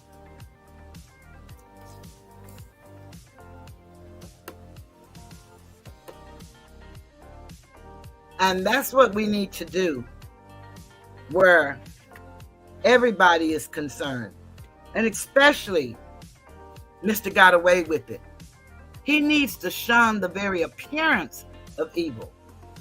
You see, it's all left into whoever's watching interpretation. You know, people love to talk about who's beautiful and who's ugly and who looks like this and who looks like that. But the question really becomes, if you know that you're doing right, but it looks like you're doing wrong, then you want to stop that behavior because you don't want your good evil spoken of. You want to shy away from the very appearance of doing wrong.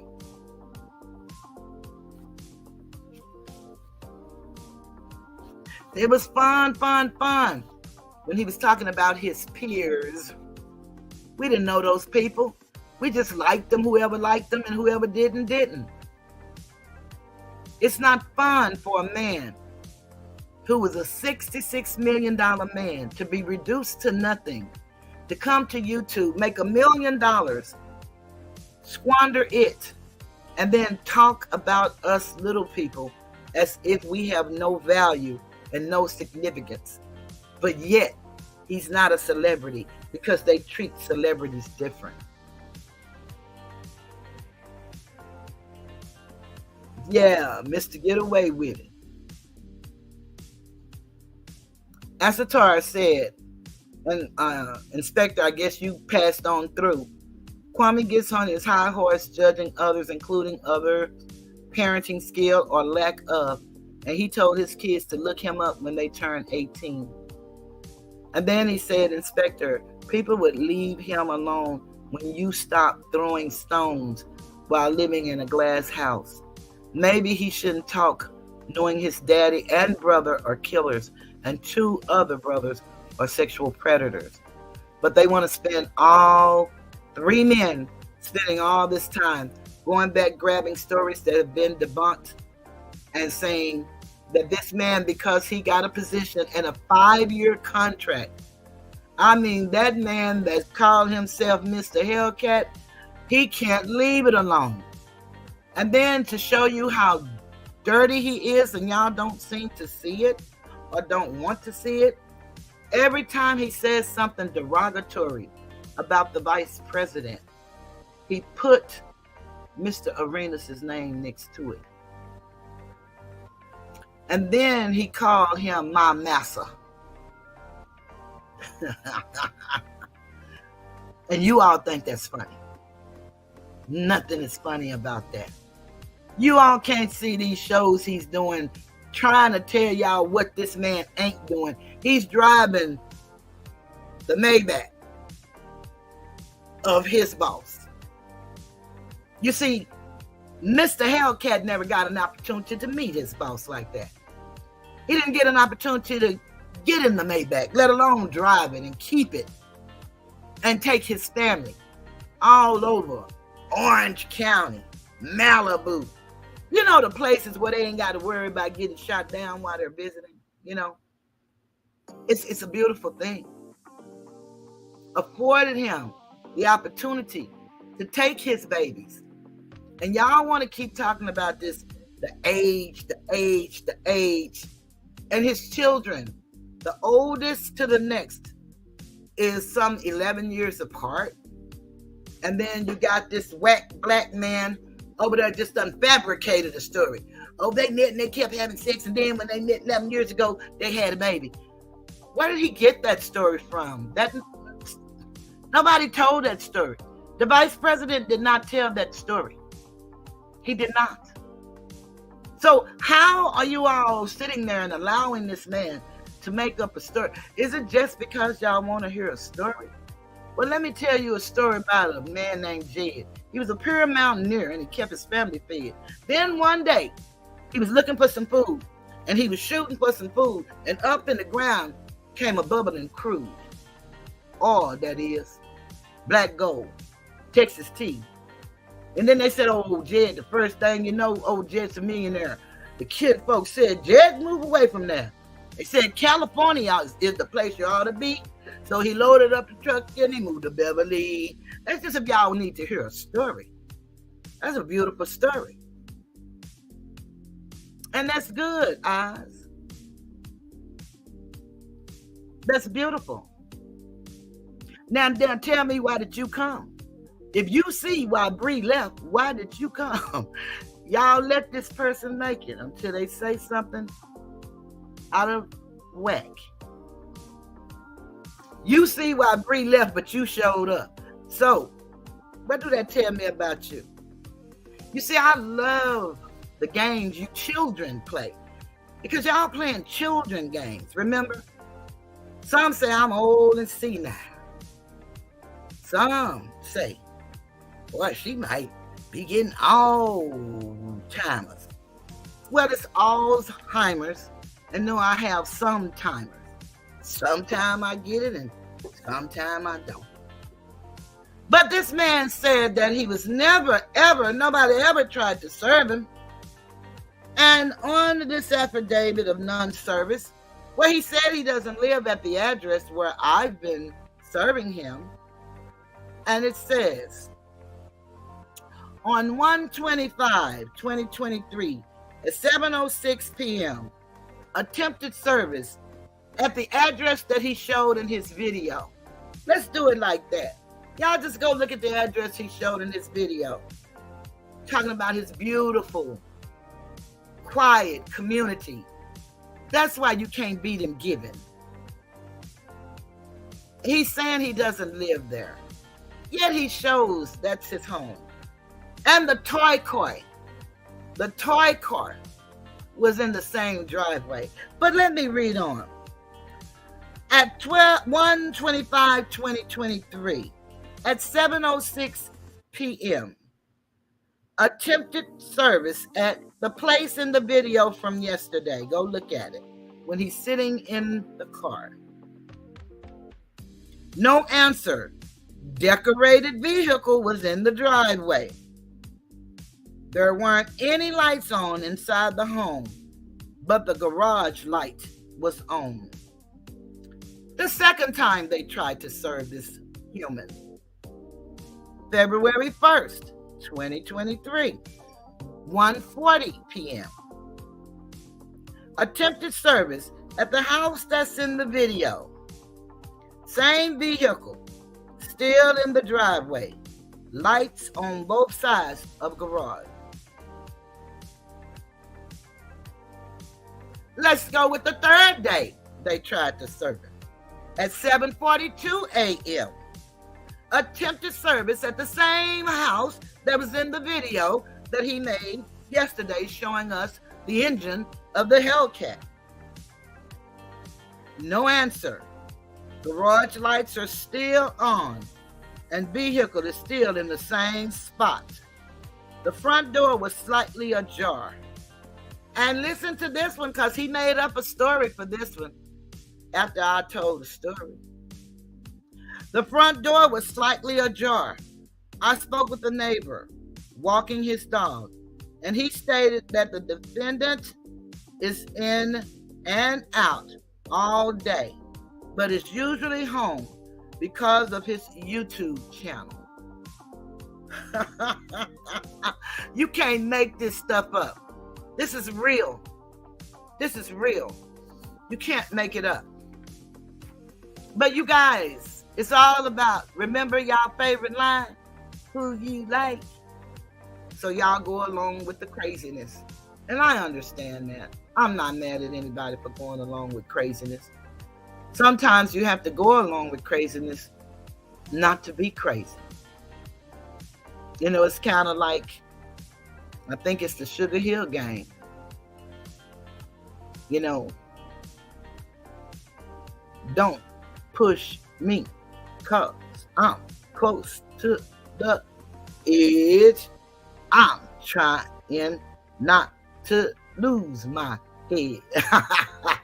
It's like a jungle sometimes. It makes you wonder how I keep from going under. It makes me wonder how I keep from going under.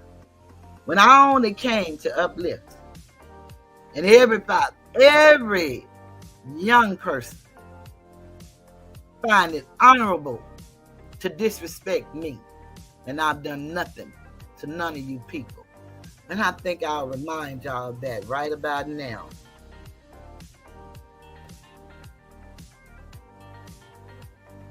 Yeah, I didn't do nothing to you people.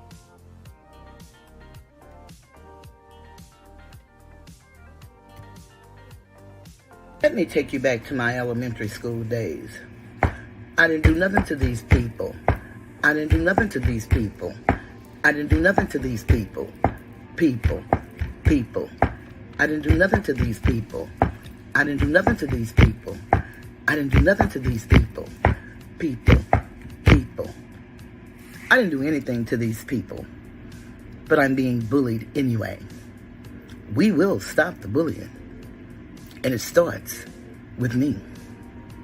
My new hashtag, not me. Yeah, so when you hear this man say that, you know, you can't find anywhere where I had to pay anybody out nothing. No, you can't. Because what you will find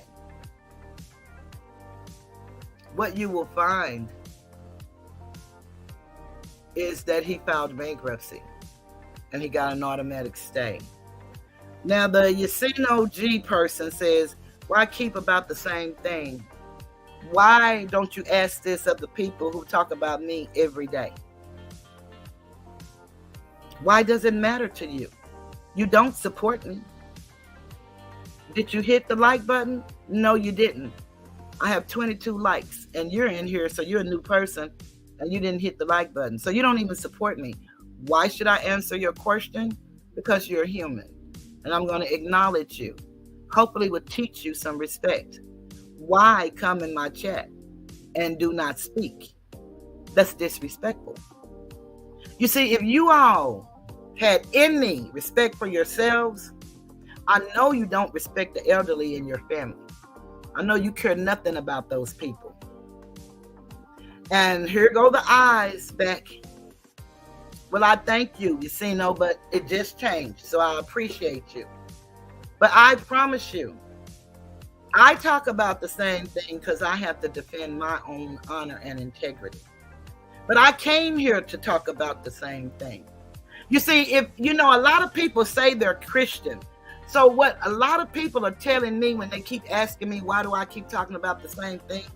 What they're telling me is they don't read the word that they call the word, the incarnate word of God. Because if you read scripture, if you read just the 4 gospels alone, it's the same thing from 4 different people. And if you read in the scripture, it's the same thing. And if you read anything in red that Jesus said, it's the same thing. And if you're Muslim, if you go to the Quran, no matter if you go to the Circle 7 Quran or if you go to the Quran, it's the same thing. It reiterates. Because why? Because repetition strengthens and confirms. So if you don't know that you learn by repetition, it's called muscle memory. Anything you do, you have to do it over and over and over again till it becomes natural to you. Now, I can tell you this. If you're doing it right, you're going to get better. If you're doing it wrong, you're going to keep messing up. And then, Asatar asked the question.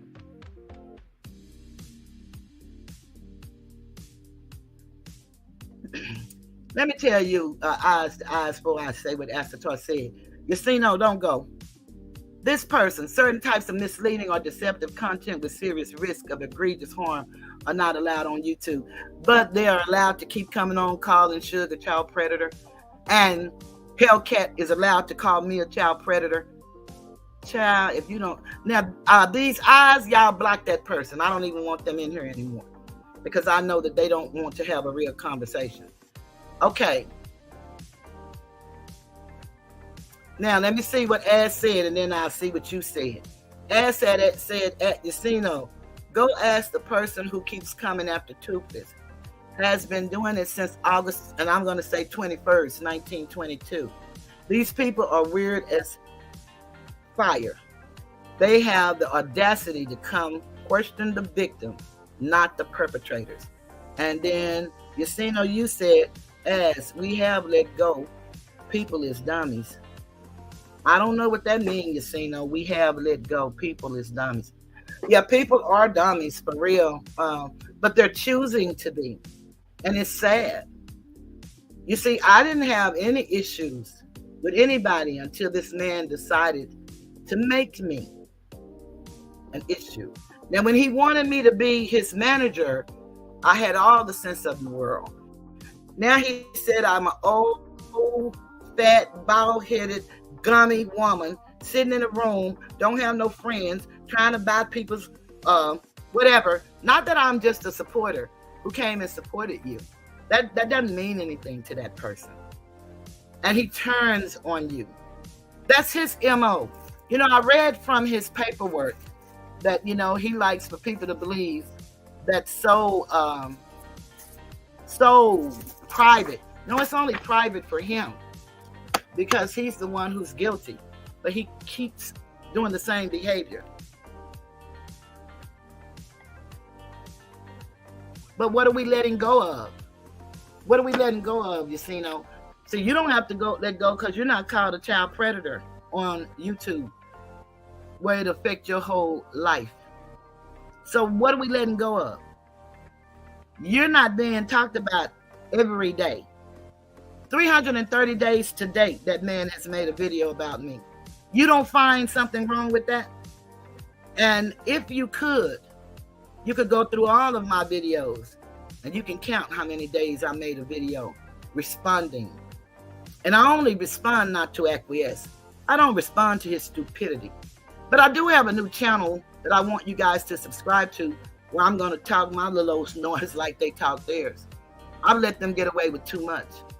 When he talked about my deceased mother and called her female parts rotten and talked about the maggots eating out her body, they think that that's acceptable, and YouTube has him still here.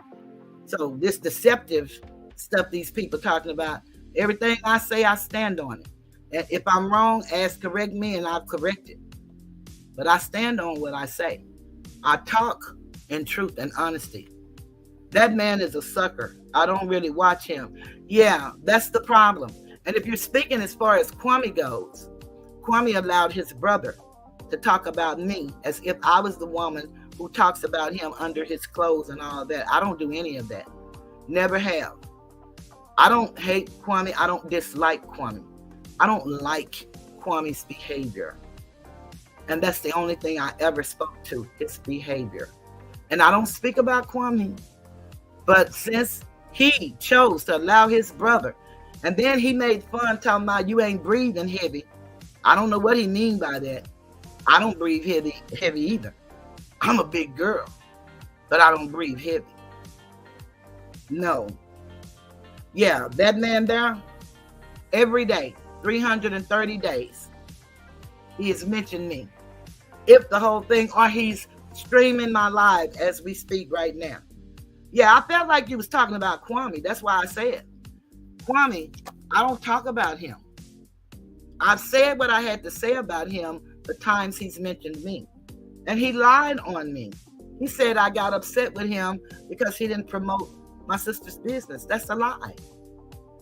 So, you know, I can't excuse the lie because his name is KB. And because you like him, I like him too. But he ain't gonna lie on me. I don't care what his name is. It could be JC. It could be Allah. I don't care what his name is. He can't lie on me because I don't lie on him. I give my opinion of what I see of him. I've seen what I've seen. I don't accuse him of nothing that he hasn't admitted on this thing. But I truly believe he self-medicates. Because when he had the powder on his nose, he didn't have to even address that. But he said he was power washing. And the chips that was in his mustache came from the paint. And then his brother said, I need to be chained outside of the house like an elephant and power washed. See, that's what I wish, Yacino, that we all could get along. But because these people, and Yacino, hear me good, because these people are making great money off of disrespecting each other and tearing us down, because they're doing that, we're not going to get along. But that's why I came, was for the people to get along. You see, I'm a Muslim, but not by way of what you are. I use it for knowledge what it is and not the creed. I don't have nothing against nobody who used the creed. I don't. But I use it for what it is. I self-law am master. I use it to become a better person and to uplift people. I don't use it to worship anything. And then people say, oh, I cannot be an atheist. There's no way on earth. I am the original people. The source flows through me, whatever that source is. If I call it God, if I call it Jesus, if I call it Allah, if I call it Muhammad, whatever I call it. I don't club up. I don't click up. I learned to start researching. And through my research, I've learned a lot that we as a people don't know how to live in today, right now. We don't even know the laws that govern us. But we want to talk about a God that's holy. I don't have a problem if that's what people want to do. I don't. All I did was wanted to share people my knowledge, what I learned in researching in the past 10 years. I was a devout Christian in the word of devout Christendom. The word that I learned is true. And as long as it's true, I'm going to sing it and tell it to anybody who will listen. But I also learned, and I learned this from the circumcision Quran. We do have a nationality. We are somebody. We do have unalienable rights. And we have the right to be who we are. But we as a people are people who work for themselves. We don't wait for nobody to give us nothing. We go get it. I see a lot of people pretending they this way, but they're not. They're using people. They tell them they gain all this knowledge, and you ask them a question, and then they tell you for $3,000, I'll help you out. That's no different than the system. Where are we helping one another? It's nothing wrong with getting paid for what you do. That's why you do what you love. The money will come. And mine will come one day. My people give when they can give. And I don't have a lot of people, and most of them that I have are strangers that are hiding in the bushes because they don't want people to see them supporting Toothless. But these are diehard people that support me no matter who's looking, because they know what I'm about. I'm not about no putting down. Nobody can come here and talk about Kwame in my chat. I don't play that at all. Never have, never will.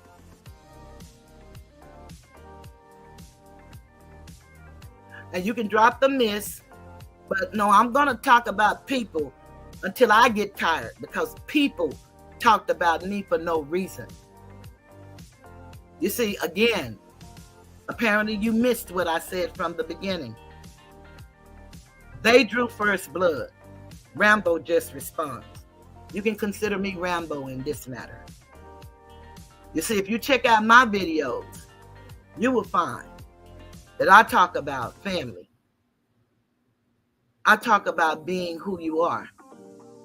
I talk about learning how to read. I talk about etymology.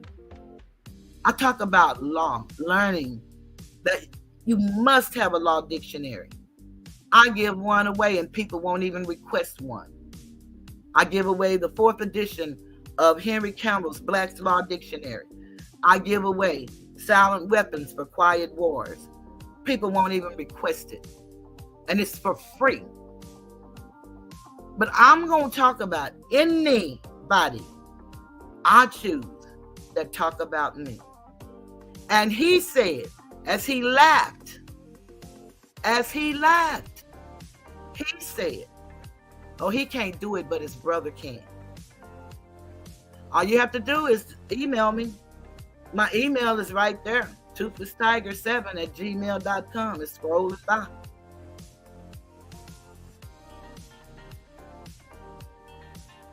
Yeah, you know, that would be the best thing. But see, because I'm in a lawsuit with the guy that you be in his chat all the time, Alberta, I need to know what he's saying. And I don't watch. I just record. I don't watch. I didn't watch Kwame. I haven't watched in years. But just like you over here in my chat telling me what to do and not telling those people who's disrespected me how they shouldn't disrespect me, I'm going to tell you something. Somebody's going to let me know that this was said about you today. And it's on this video. And that's if they haven't taken it down. And the one that you love to be in this chat, Alberta, you know, I'm going to tell y'all something. I'm really being nice because I'm a person, I believe in respect. And if you used to visit our home, any friend we had, cousin, I don't care who it was, they knocked on our door and we say, come in. My parents used to be sitting in the living room all the time watching TV. And if they just walked through, my daddy would tell them to turn around and go back out and see if they can't do that again. Because a lot of people may not know, when you enter a place, it's incumbent upon you to greet the people that's already there. And I enter nobody's chat without first honoring the person that's on the platform, their moderators, and then their chat. And I've seen you all do that in other places. You just came here talking to me because you want to make points. And I understand that. So I oblige.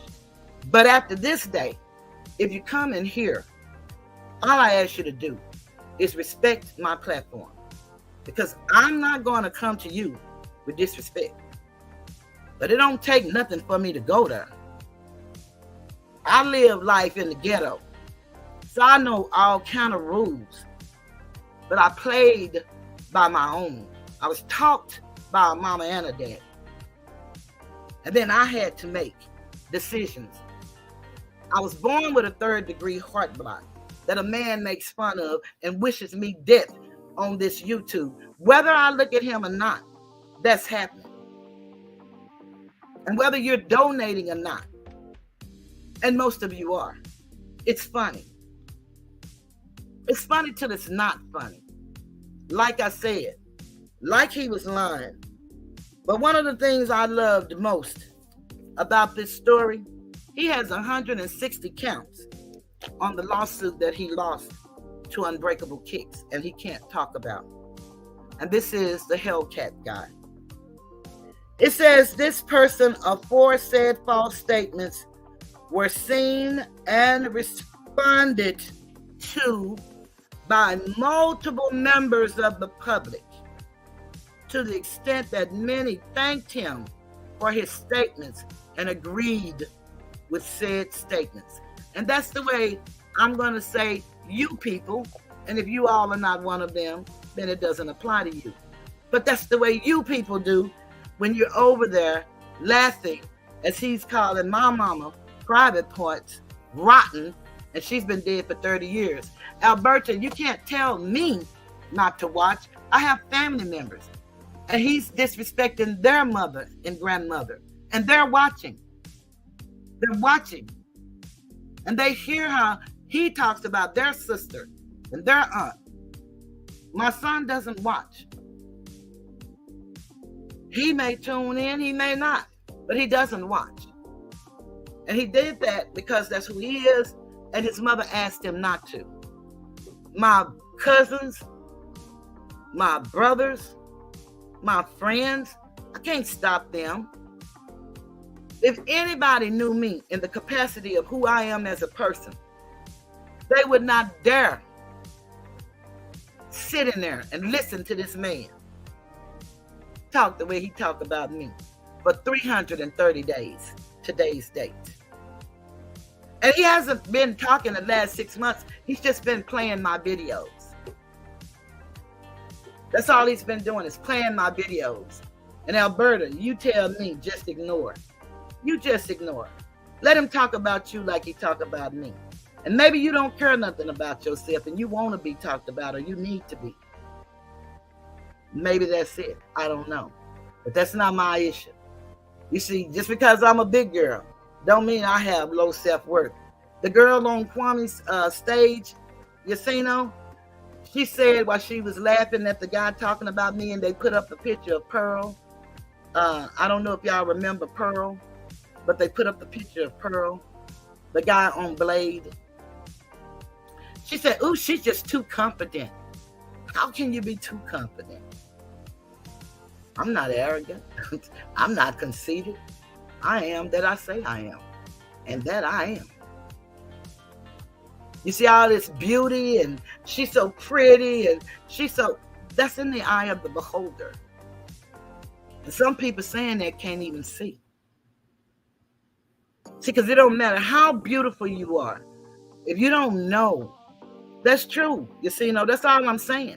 And Kwame was laughing. He said that was so funny, his brother took his high away.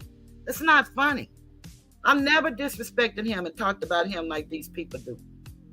But I don't stop them either. I didn't even like it when that man talking about he was going to piss on his mother's grave. I didn't like that, and I told him I didn't like it. But that didn't stop him. But like I told him about my mother's grave, shit, you can do what you're big enough to do. Dogs and cats and wild hogs piss on it all the time. The hell I care. He said he was going to put my mother on the community wall in a casket. I told him just make sure you got a skeleton right. My mama been dead 30 years. So, you can't hurt me because she lives inside of me. My mama does. And I live out her legacy of how she taught me to be. And she told me anything I do it because that's what I want to do. Because the people you help just might not be the people that'll help you. My mother also taught me envy no man for what they have. Because you just might not be willing to pay the price that they had to pay for what they have. And I found that to be true my entire life. I don't know what envy is. And then they talk about me being with no teeth. I don't have any. I had them all pulled. Some of them fell out. But I was born with a 3rd-degree heart block. Didn't find out until I gave birth to my son. I was 22 years old. After I gave birth to my son is when I found out. Yeah, they are. They're going real good, for real though. And then, for real, I was doing the series of toxic parents, and we was on the third chapter, the second chapter, I believe. We was on the second chapter. And, they flagged me so much. And 2 of my videos, I restricted them myself because I knew I was going to be cussing and talking bad. Because I can't blame YouTube for not wanting to put commercials on some of these videos with some of the topics that's going on YouTube. But what I decided for myself, I've gone long enough in the honor and integrity of who I am. And I'm not going to continue to let these people talk about me and say what they want to say. And I not be myself. All I have is myself. And I truly love me some me. I love others outside of me.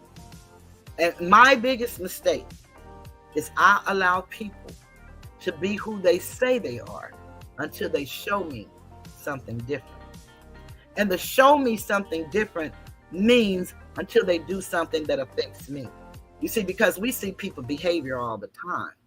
But again, as people are adults, you don't walk around telling adults what to do. They should know. And if you think maybe it's something they missed, and if you know that you could possibly help them, I am a person that give unsolicited advice. I'll try to tell them. But one thing I know, about the guy that we both like, he said nobody can tell him nothing. And then he's excellent orator when need be. He has all the talking points. But he actually absolutely don't have a lot of respect for women that look like me. And I take it's because of things that happened to him as a kid. And that's why I say I see him as a 9-year-old. So I don't mistreat 9-year-olds. I don't. And that's why I never mistreated him. I only talked about what I saw, and I let it go. You search through all of my videos, you might can't see them, but you can see the titles. I thanked him when I made it to 1,000, and I did one video about him when they talked about him, saying he was talking about Dwayne Wade's kids. I made a video for him saying that when the real became unreal because they were lying on him. And I made a video about it.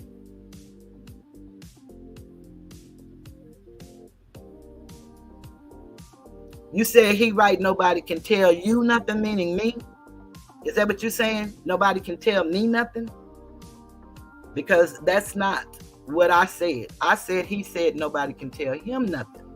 So are you telling me, nobody can tell me nothing? I guarantee you I didn't make it here 64 years without somebody being able to tell me something.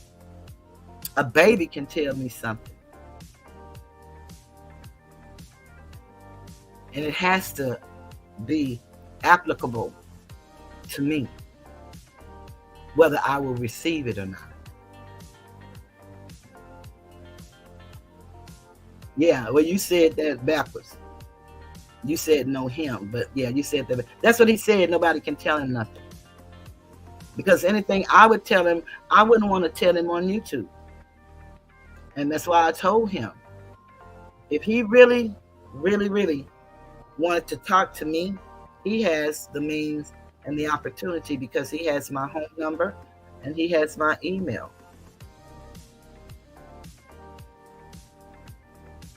And we've never spoken.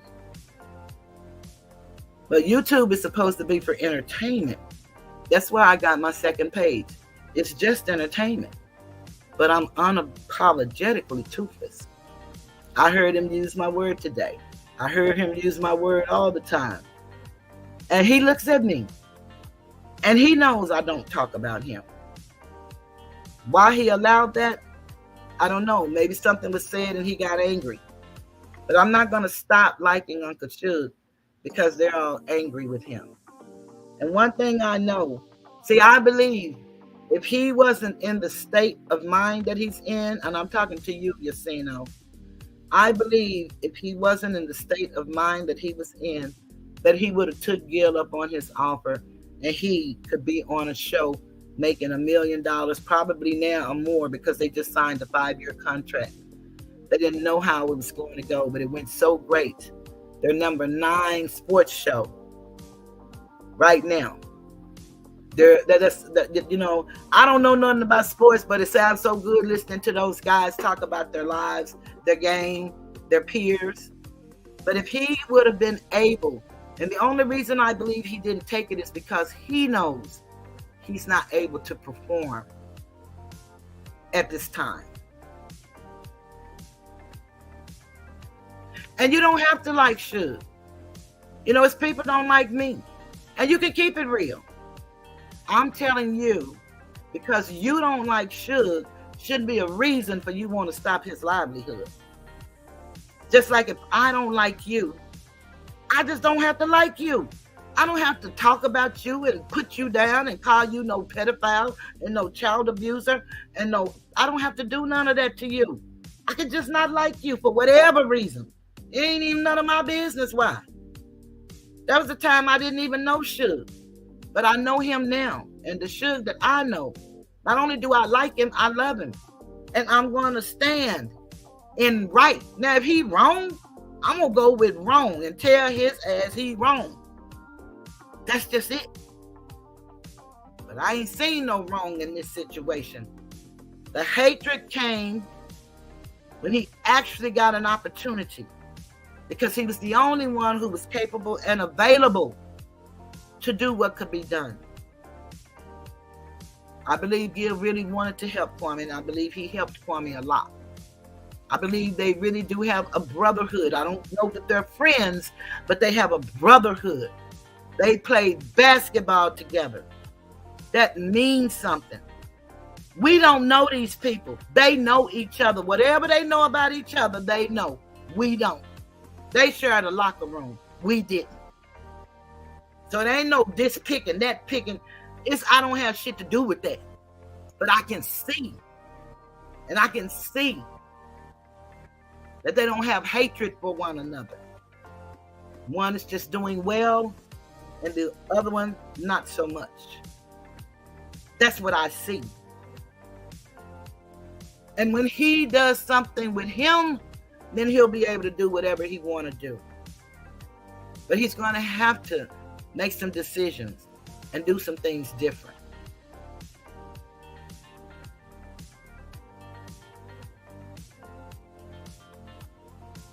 See, I don't know if you have dyslexia or if you just making the he's, the she's, and the he's. I don't understand. You said, I like you, Tiger, but he wrong.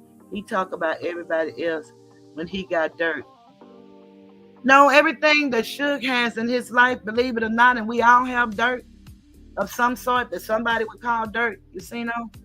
But everything that these people are talking about, Suge has shared. He shared his whole criminal record. He talked about how he was the fuck up in his family. He's the only one that got in trouble. His mom and dad was very loving. They were together until his dad died February 19th. No, he tells you he fucked up because he tried to be street and sell drugs. He didn't use drugs. So, it's nothing wrong with you. Again, you're disliking him.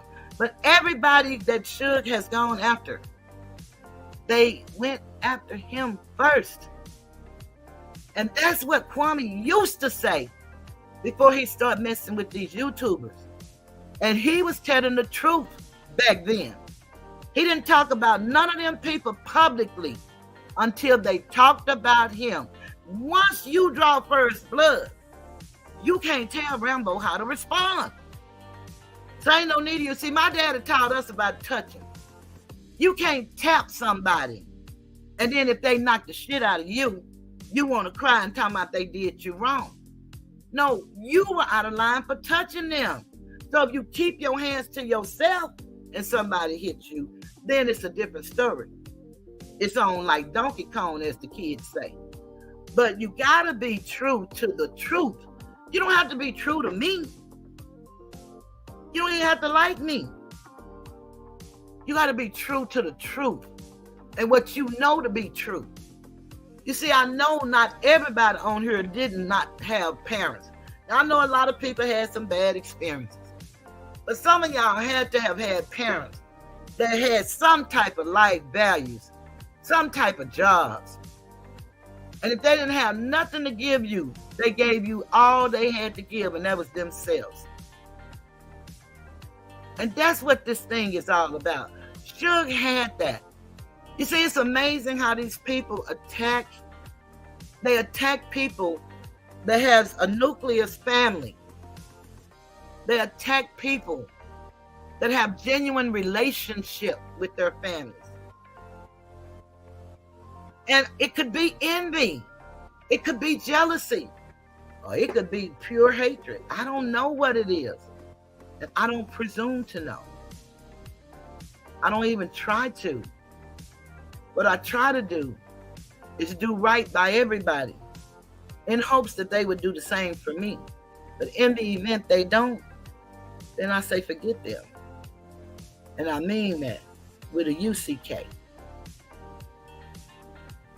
I only butt in when people are being lied on as to correct the record. I do that even if it goes against me. I correct Toothless earlier tonight. I do it on every platform I'm on. And that's why I'm not liked by very many. This is Asatar talking, and he's telling the truth. People who make it their job to lie, a deceit, won't like me because I'm going to be asking too many questions. And Vicino, that is so correct. And that's why I took back what I said from the onset, because he corrected me. The girl said that it was a mistake. Now, how in the world that could be a mistake? They'll never make me believe it.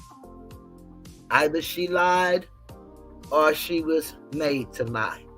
That's up for debate, and that's not a debate I'm having. It's whatever people want to believe. All I know is it's not what they said it was, and so for that reason, Kwame, I take that back. You ain't the one, because she said that you was, and now she's saying that you were not. I don't care the reason. I really don't. Anybody talk about it however they want to. They free to do that.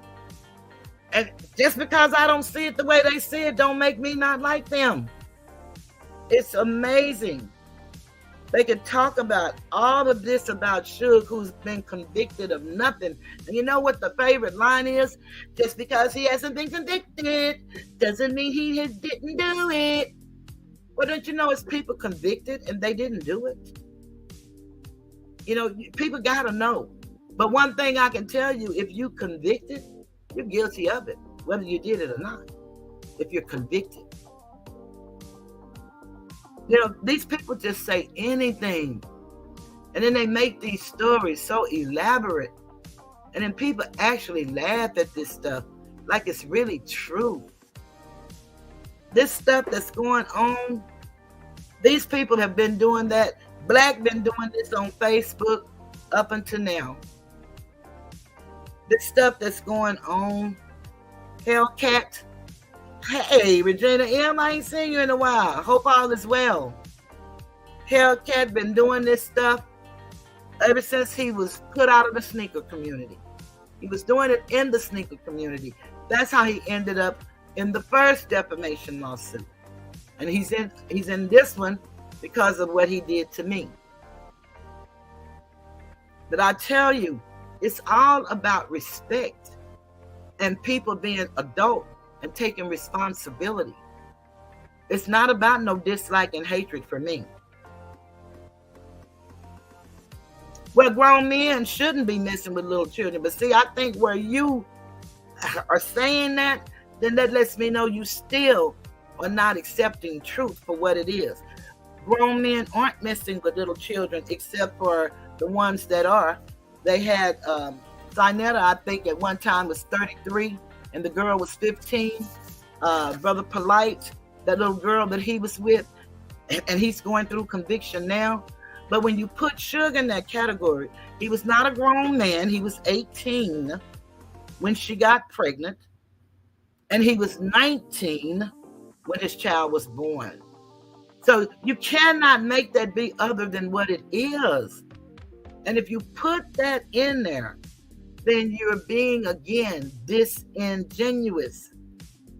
And I never heard so many men on here. And I know most of them are in their 40s and 30s. So I'm going to call them males. Because it's one thing I learned. And I got that from Mr. Neely Fuller. See, whenever you use stuff from other people, no, she was not 14. She was 15. She was 15 years old. And see, this is the thing. We have to go by what he tell us.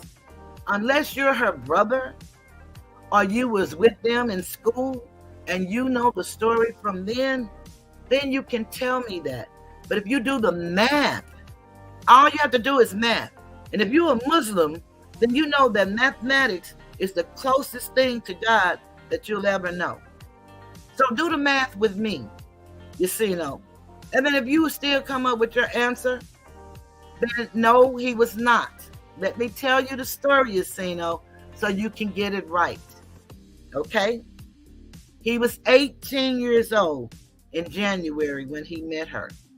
She was 15 years old in January when he met her. She was 15 years old, 18 and 15. He did not know her age. She was in a club for 18 years and older. So you assume everybody in the club is 18 years or older. That's what you assume. Now, what do they tell you about assuming? It makes an ass out of you and me. But he had to assume that because that was the age limit, 18 and over.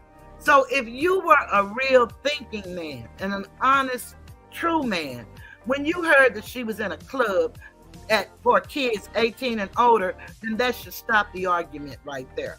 But it doesn't. So let's just go with the mathematics. So he was 18 years old, January. But he was having a birthday that year. Now his birthday could have been the day after hers. It could have been in February. It could have been in March. It could have been in April. It could have been in May, which it was. It could have been in June, July, August, September, October, November, December, because it's 12 months in a year. And every 12 months, you age another year. His birthday was May 21st. So May 21st, he turned 19. She was already pregnant from September to May. How can you say that, Cheryl, unequivocally? Because you go from May, June, July, August, September. That's the 9th month of the year. The baby was born September. You see, it's not hard with the human anatomy. We carry babies 9 months. You can be, when you tell the doctor or when the doctor tells you, you can be 2 weeks ahead, you can be 2 weeks behind, or your baby can come on the exact 9th month date. It happened to me. My son was born April the 9th, and I got pregnant in July. And I can almost tell you the date that I got pregnant in July. And you can't tell when it happened to you. But you can just tell by whatever, engagement you had. See, they keep talking about they were dating and going on. He went to one school on one side of town. She went to another school on another side of town. So he had no knowledge. Oh, thank you so much.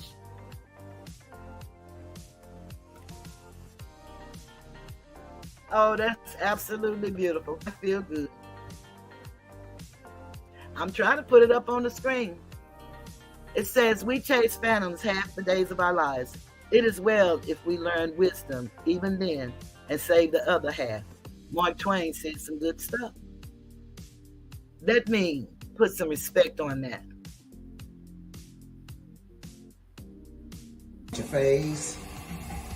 You got to remove the excess water. Now she's coming This down. is how you do it. Thank you.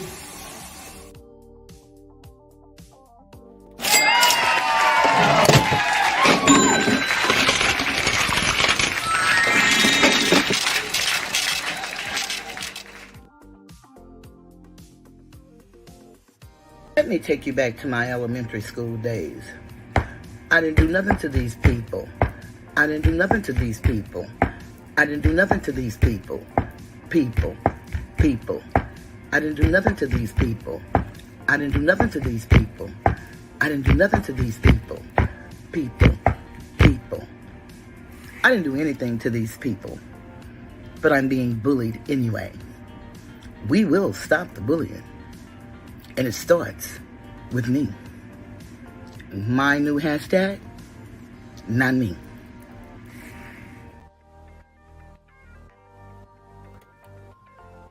See, everybody really should okay, you can say that. You can say anything you want to, but like I said, if you're thinking like a man, unless you're a woman, and I'm just assuming you're a man from this picture. If you think like a man, if you think like a boy before you became a man, then you would use common sense and reason. The proper age that the society accepts is within 5 years. If you're 18 and you're at a club where people are supposed to be 18, you're not checking nobody's ID.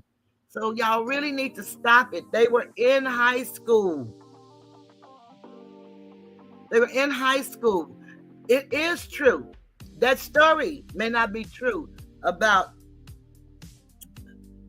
just to get away with it and the lady and the child, but he was 19 in high school. Some of those girls that approached him, we don't know what happened in those situations, were younger than him. He was 2 years behind. 2. He's born in March. He should have been out of school. He was 19 in school with 14 and 15-year-olds. And some of them liked him.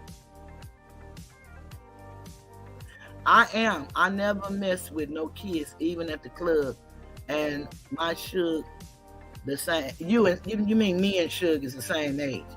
Okay. He didn't think he was messing with no kid at the club. Because all girls don't look like kids. And they don't have to have on no makeup and no wigs either. And if you see the picture of him and her and their baby, and if you can tell me that she looks, if you can tell me that she looks 15 and he doesn't look 15, then I'm going to say that you don't mean right. But you look at this picture and you tell me, let me send it to myself because I want to be fair. I want to be fair. I want you to look at this picture and you tell me that they don't look the same age. And if you tell me anything, no, you tell me what you see. Forget what I'm about to say, because I can't tell you what you see. I don't even want to tell you what you see. I want you to look at this. Oh, thank you. I got a new member. Hey. Whoop, whoop. Y'all don't know how much that means to me. Y'all let them tigers in that chat. Put them tigers in that chat. We got a new tiger in the den.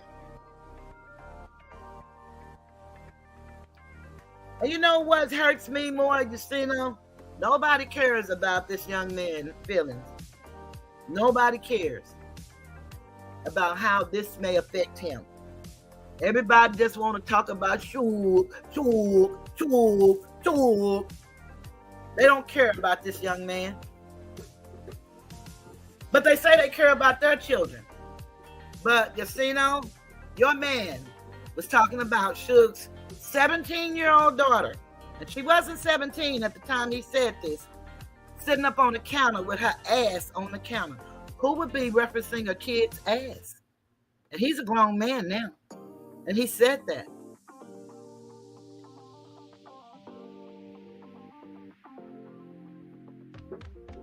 Okay.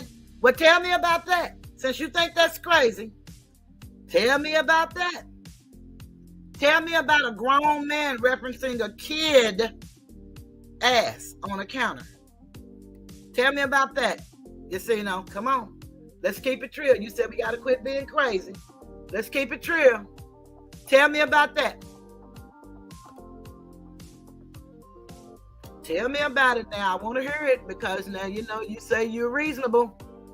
You're a grown man. Tell me about it.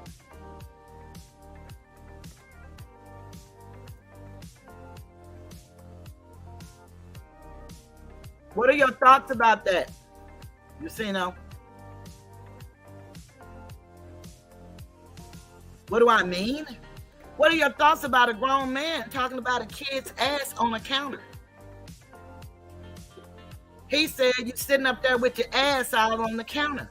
What do you think about that? Regina says she need a red ball. She said I need to red ball.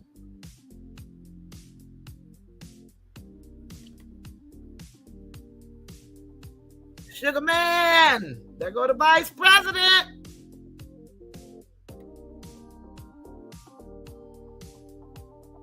So y'all gonna say that he's paying me now?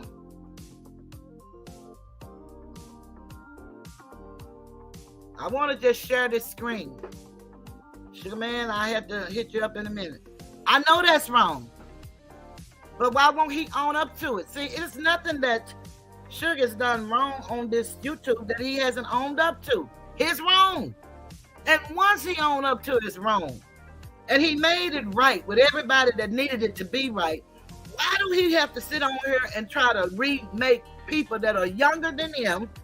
Because all these people are young and just talking behind men that are hurting or that are angry with themselves. But I want to share this. You said you saw this picture. And I want to tell me, what age does he look when you look at what age does she look? And tell me what age does she look to you? I want y'all to put it in the chat. I just need y'all to do that for me if y'all would, please. Put it in the chat.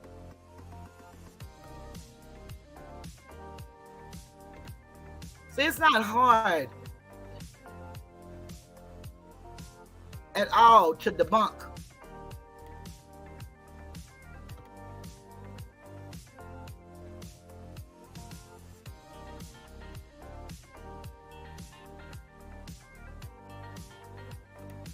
Okay.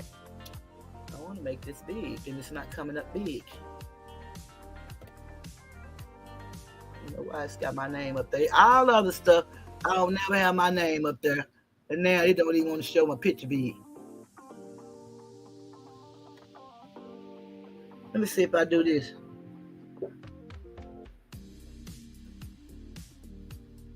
Nope, that didn't do it. Okay, maybe this will do it.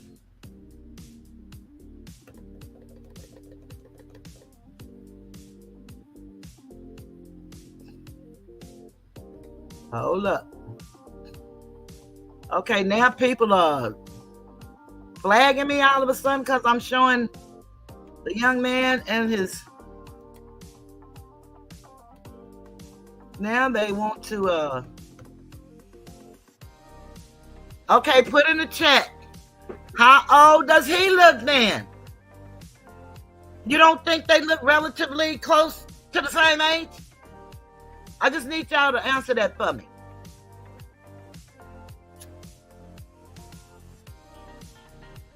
Y'all don't think they look close to the same age? Y'all don't think that he looks young and she looks young and they look like two young people?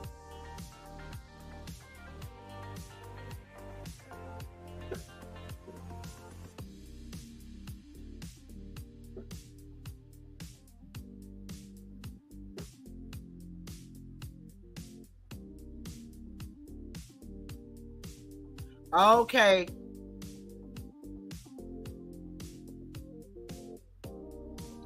Okay.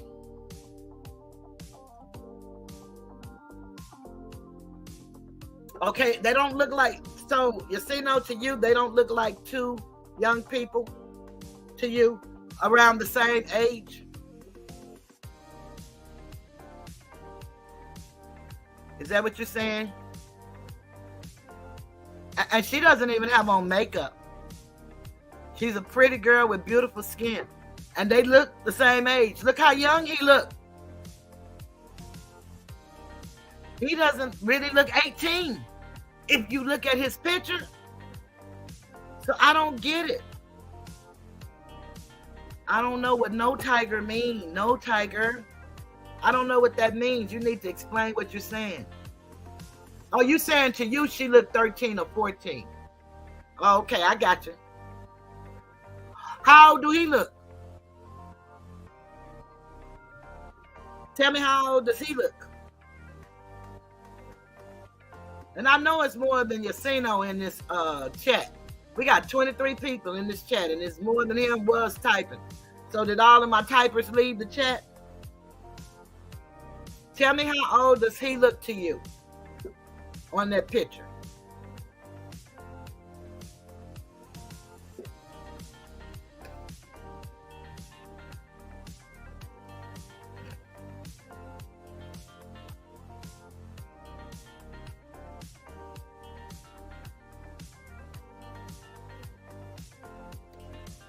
Yeah, he did share it and didn't have to. Hey, Kelly. So he looks 17, so then that would make him 2 years older than her.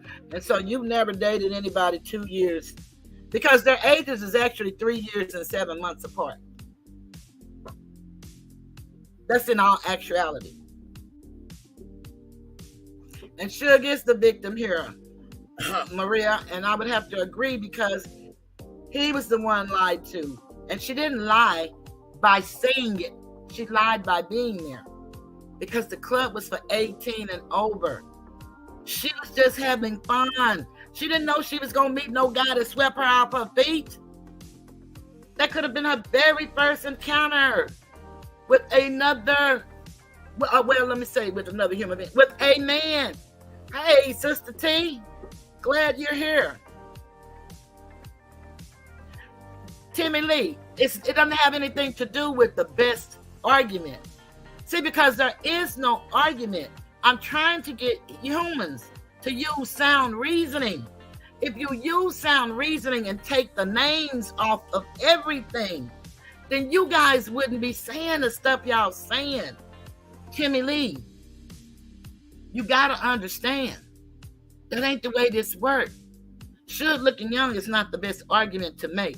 That could mean his youthful teen looks could help him pursue younger girls. It could mean that if that's what you want it to mean, but that's not what it means, because you don't have a history of him with young girls. You have men saying that on YouTube because they are really hurt because of his plight in life.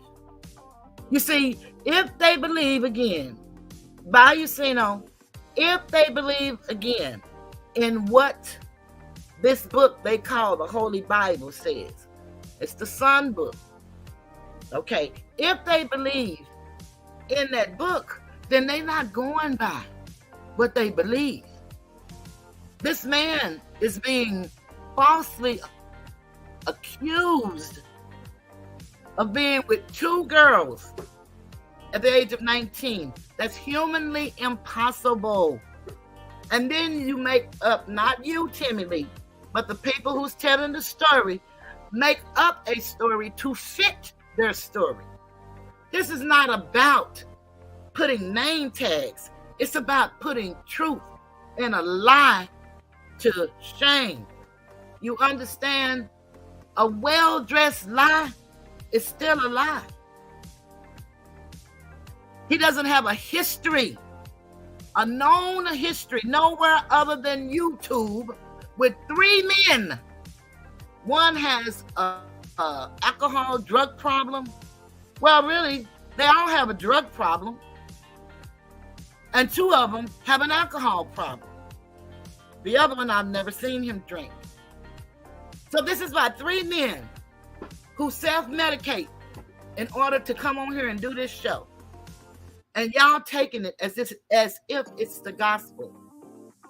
They have taken the story and made up the narrative for the story.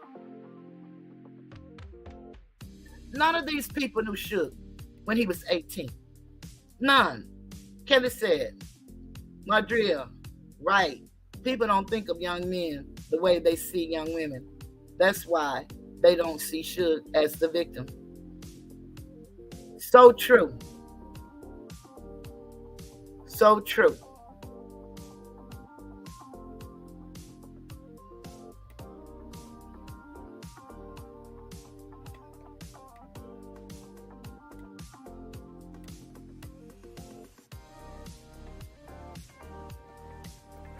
Okay, Kelly, I'm going to have to tell you, like I just told my other guests, that when you come into my house, it is customary to speak to me, the host.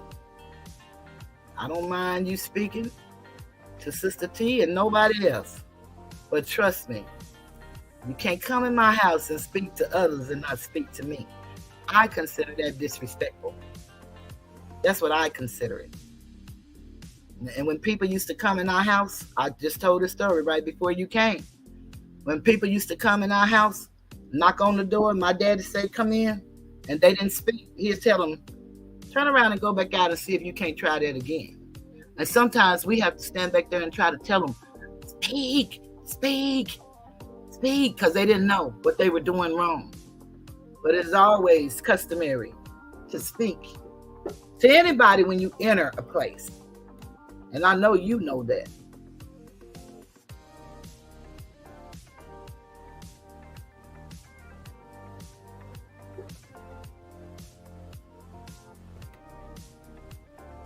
But I have to remind you, just in case you don't.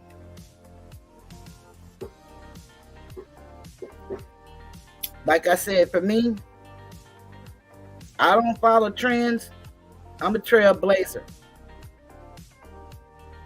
And people follow paths that I've blazed. And I'm grateful for that. That's what I'm here for. To help uplift fallen humanity. But we can't let them get away with these narratives like they do. And like I stated before, and Sister T, I'm not saying this just because you're in here, because I've already said it. They are attacking you because of your nuclear family. And the fact that you have a husband, children, a home, a car, a yard, a dog. And that's why you are met with so much opposition. They are attacking me for what I stand for and who I am and who I support. And I will continue to be me at all times. But I got my other channel so that I can be me just like they are. Because I know all kind of ways to act. Regina say it's a play. They reaching. Some people will use whatever they can to try to discredit, humiliate, or embarrass. Tell the truth, Regina M. They do it as a distraction to get the spotlight off their wrongs. And that's true because the story came out. And I'm not talking about the story today. I'm talking about the story came out that Mr. Get Away With It had been with young people.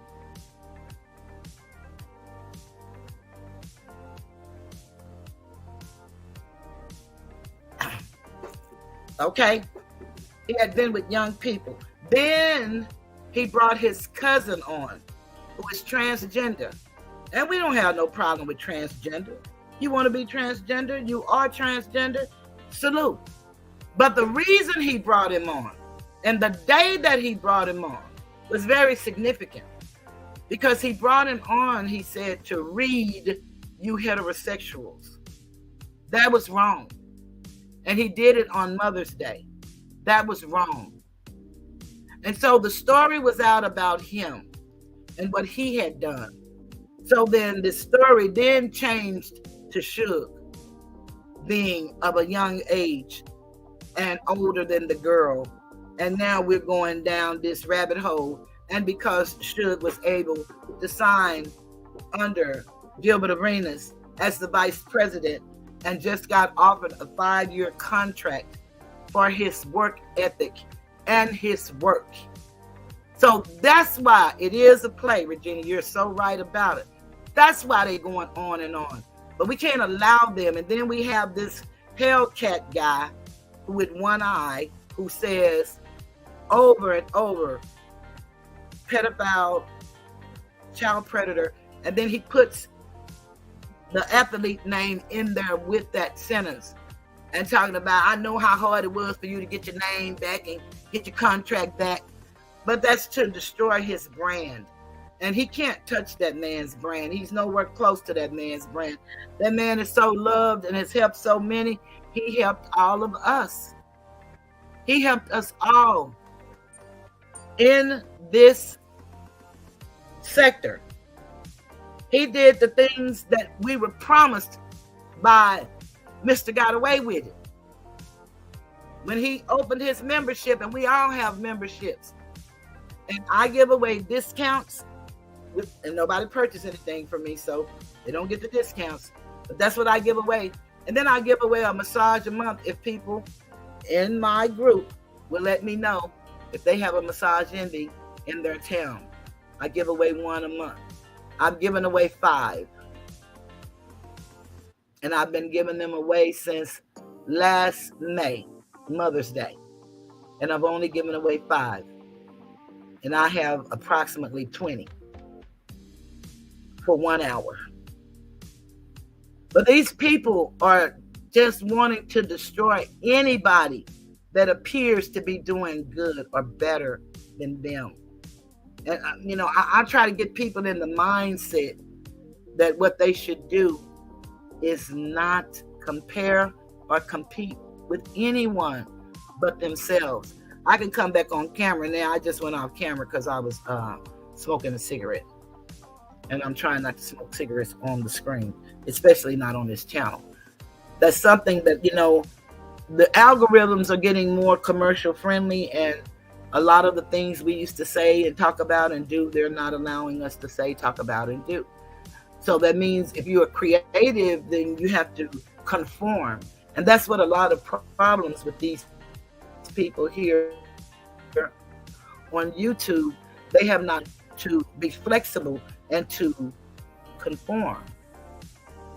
They're just one-way people. They got to know that you can't be one way. We are 3-dimensional, so you got to think on different levels. And if you want to be where somebody else is, then you got to maybe study what they did and then follow that path. And a lot of these people don't want to study to be better. They want to use you by playing you live while you're live. And the people will sit there in their chat and look at you, and they want you to believe they got 500 people looking at you, and you can't get 50 people to look at you. And the object is to keep them from coming to your chat. That's the object. But I'm much of the opinion, it does not matter if you see it today or you see it whenever. Because right now, what I've started doing is putting them on members, just like all of the good players play, because they go back in your videos and they find things to flag you for. Things you knew nothing about, things you were not talking about anybody or anything. They'll just take whatever topic you're talking about, and then they'll say that it's got this in it, and it's got that in it, and it's got this in it, and it's got that in it. And the next thing you know, you're getting punished. So they've taken the fun out of YouTube, but we can bring it back. We just got to stay forward on our mission. But we also got to know and got to talk about it.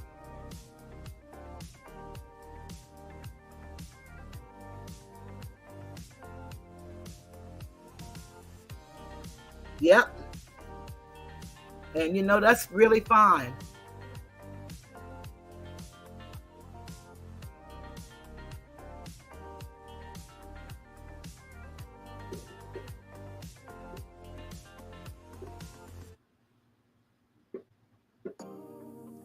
Okay.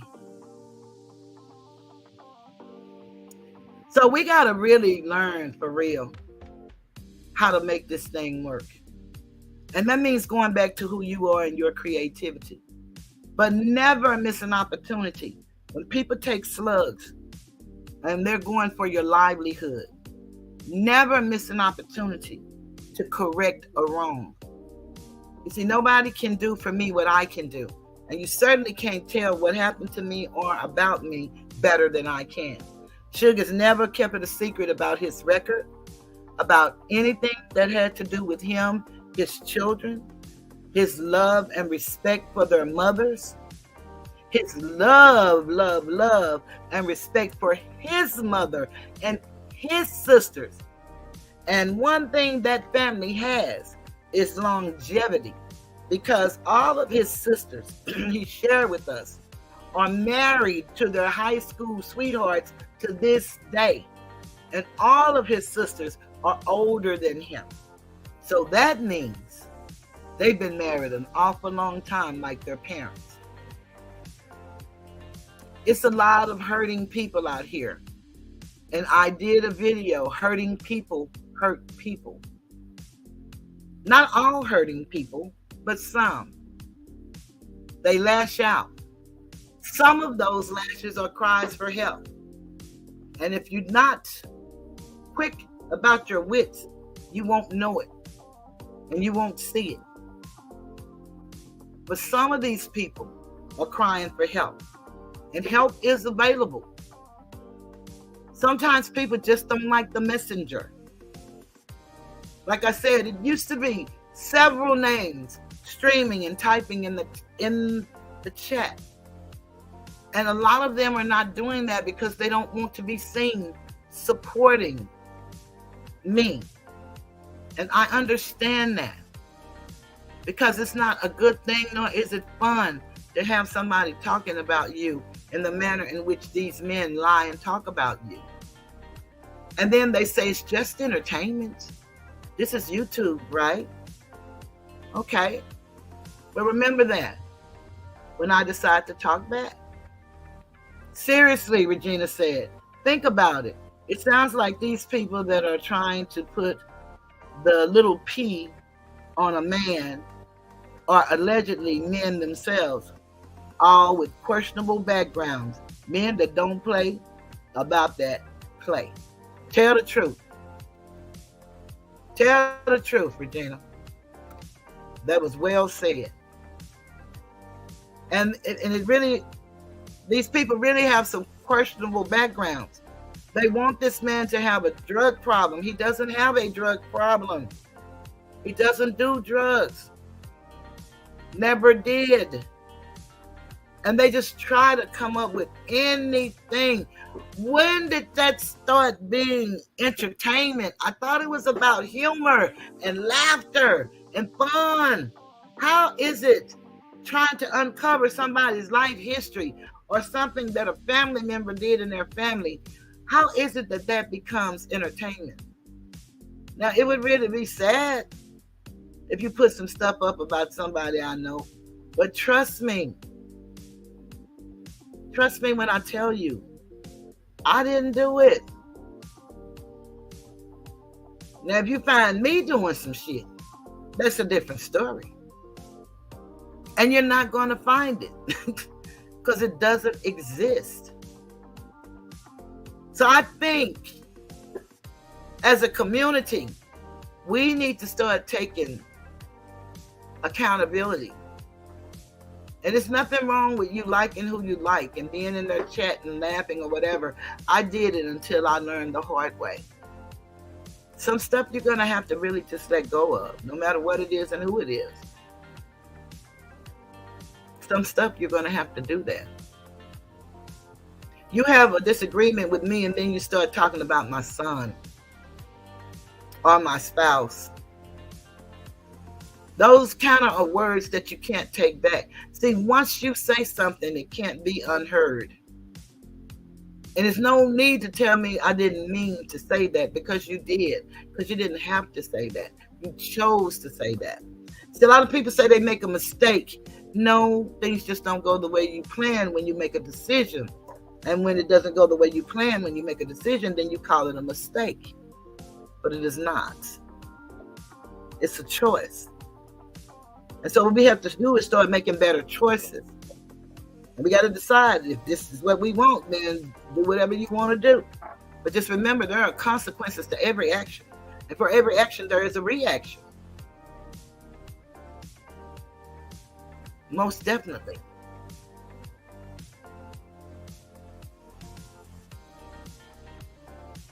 I'm the same today, yesterday, and forevermore. But I grow as I learn. Some things I'm not going to ever let go of. Some things I have to learn to compromise. As I stated many a times before, we all fall short of others' expectations. Sometimes even our own. We all fall short. And that's the truth. From here to wherever you want to take it. Glory and beyond. We just have to be the best us that we can be. And not feed into the craziness. We have made every effort to correct the wrongs. Just like they corrected the wrong with Mr. Got Away With It. Then we would have to just say, okay, why can't you all correct the wrong? And then move on. People don't want to do that. They want to accuse you of being something that you're not. But they happy to tell you they don't know you. But they want to tell you about who you are. No, I am who I am. And what my conversation was tonight was about CJ. And that's what I shared with you.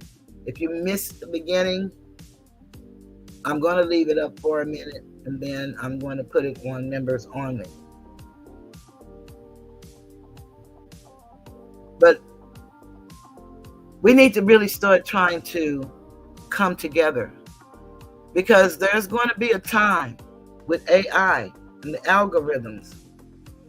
Our little entertainment section is not going to be needful on YouTube. And we need to be aware of that. Wait, as a what? Did you say community? People that tear down, bully, destroy, and hurt others, especially their own, are not a part of any community. They are not about uplifting, leading, or growing. No, they're not. That's why we that are have to show them. Some of these people are adults in number, but they're children in thought. It's a lot of hurting people on this app. But some of them, this is all they have, and this is all they know.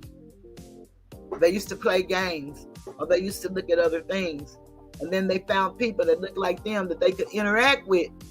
And so some people, this is the only people they get to talk to. And then they come up and fantasize.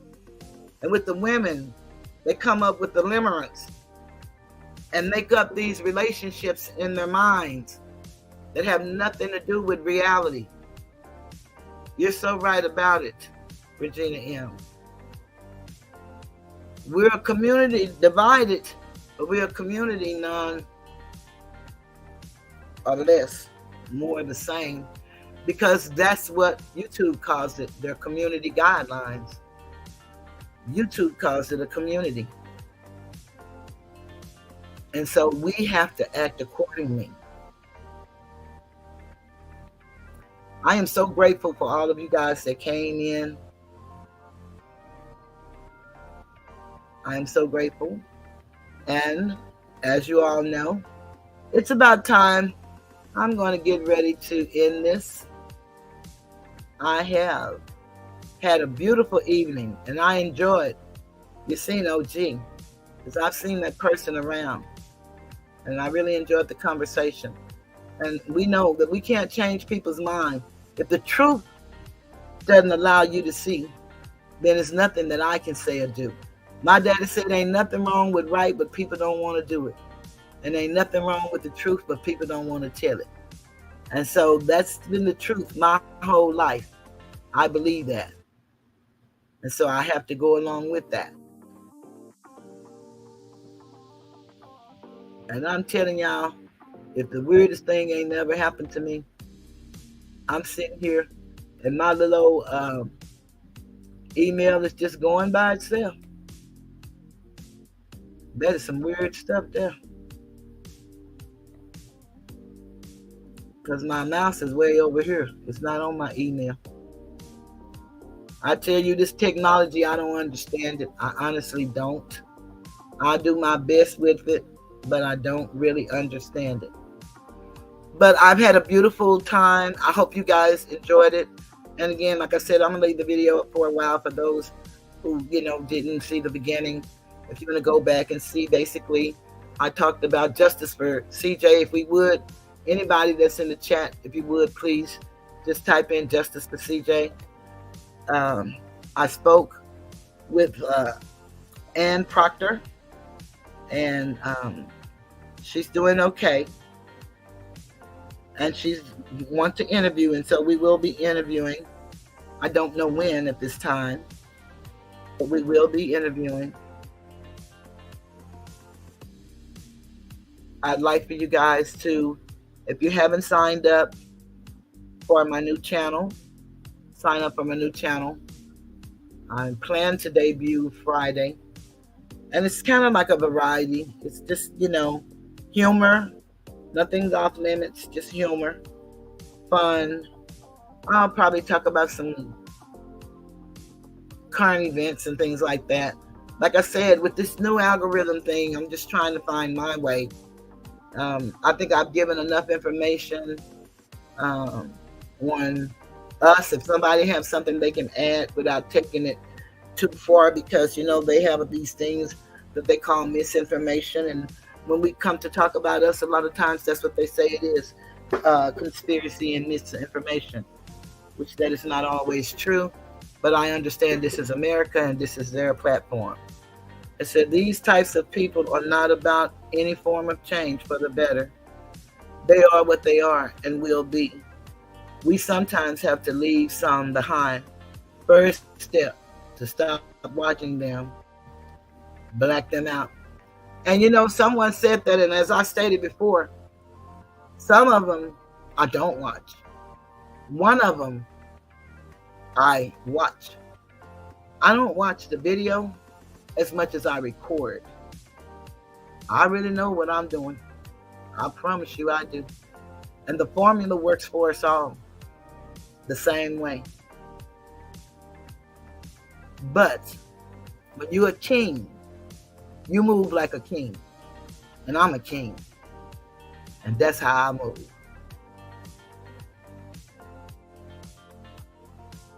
I was taught by the best of them how to fight.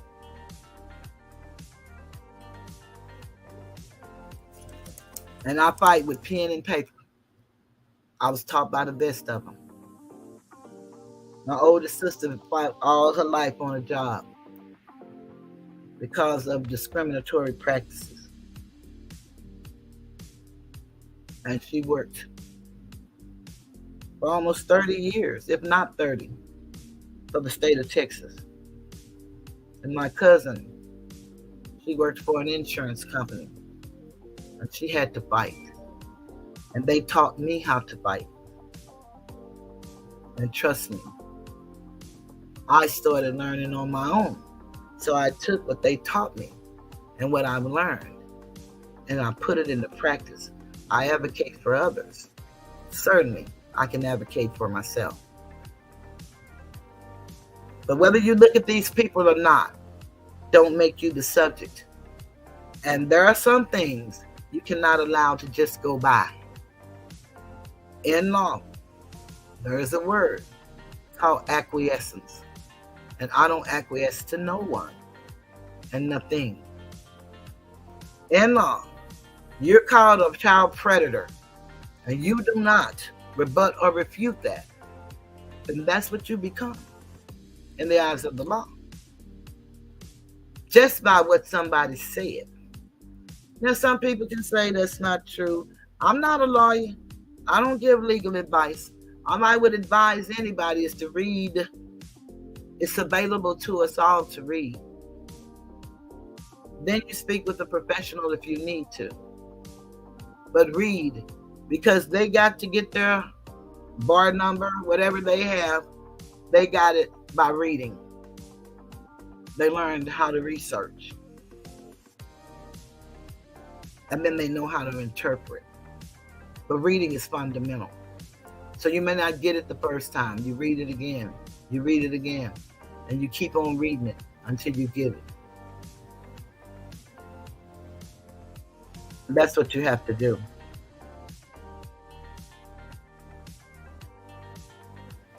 I guess nobody is in the chat because nobody's typing justice for CJ. So that's what I'm typing.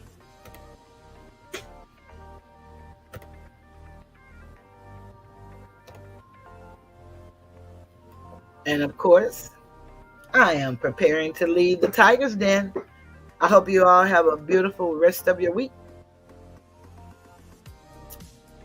Good night.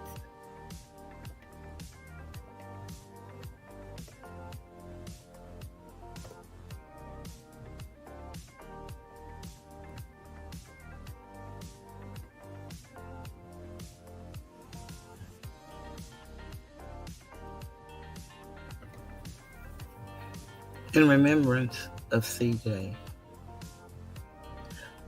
drove the hearse Cadillac. A crowd of people gathered round, all dressed in black.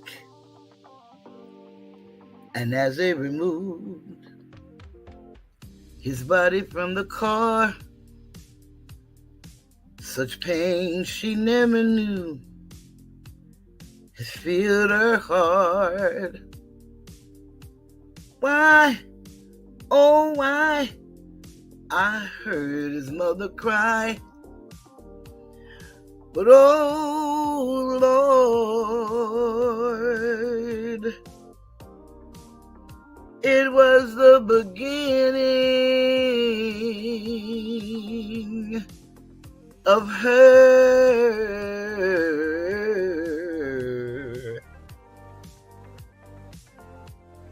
end.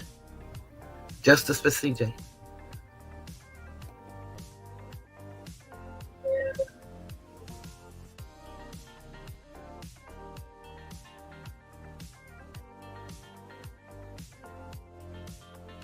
You can't beat the tag team giving, no matter how hard you try.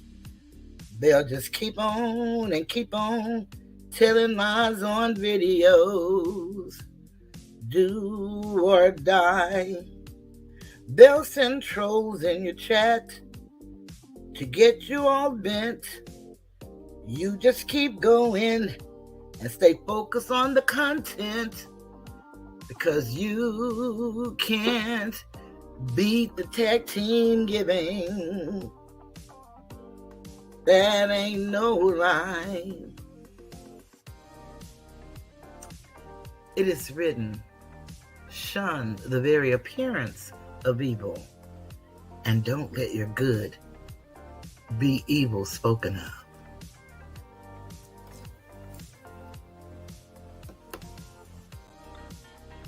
You know, sometimes in a relationship, be it male or female, we tend to not want to let go.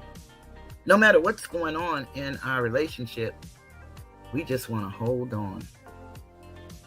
Sometimes we find ourselves singing this song.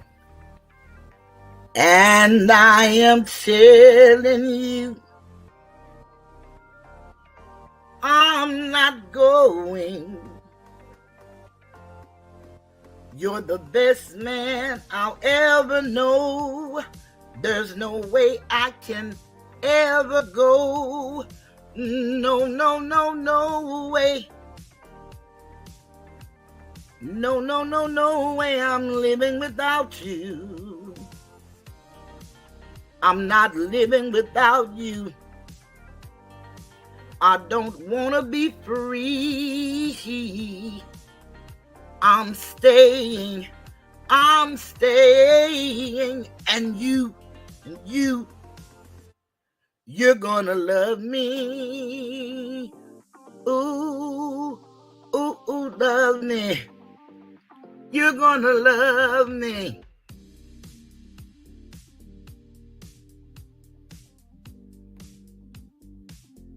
And I am telling you, I'm not going, even though the rough times are showing. There's just no way, there's no way. We're part of the same place. We're part of the same time. We both share the same blood. We both have the same mind. And time we've had so much to share. No, no, no, no, no, no.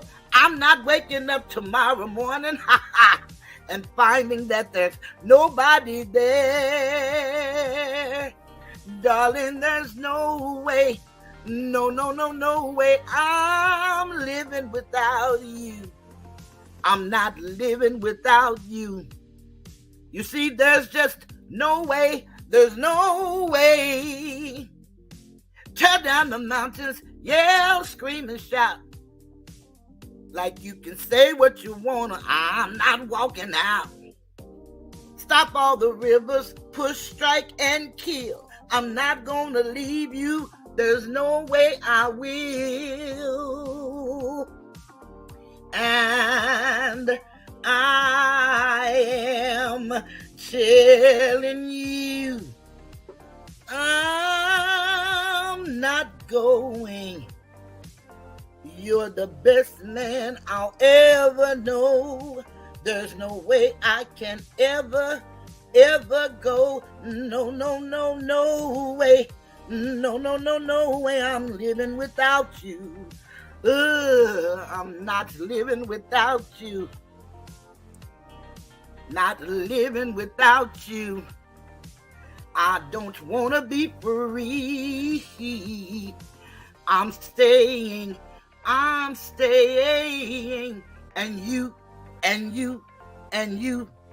you're gonna love me.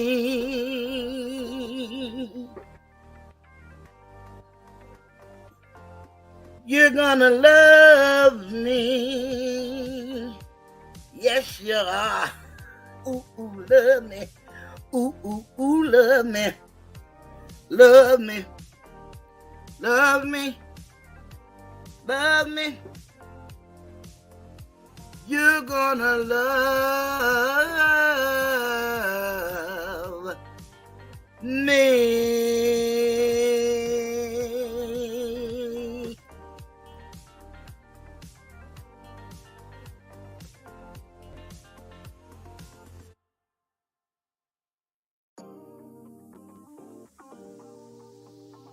Did you know that mental health is a family affair? It's a family affair. It's a family affair. It's a family affair. It's a family affair. Well, one child grows up to be somebody that just loves to learn, and another child grows up to be somebody you just love to burn. Mama loves the both of them. You see, it's in the blood. Both kids are good to mom. Blood thicker than the mud. It's a family affair. It's a family affair.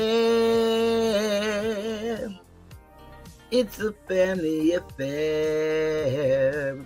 Oh, a family affair. It's a family affair. It's a family affair. Nobody wants to blow. Nobody wants to be left out. You can't leave because your heart is there. But you can't stay because you've been somewhere else. You can't cry because you look broke down, but you're crying anyway because you're all broke down. It's a family affair. It's a family affair. It's a family affair. Well, it's a family affair. Hey. Hey.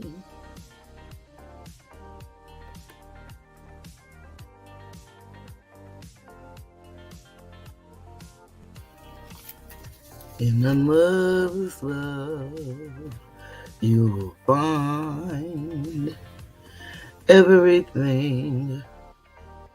Everything's alright. To a mother's love, you are bound. You can rest on sacred ground. You are free to dream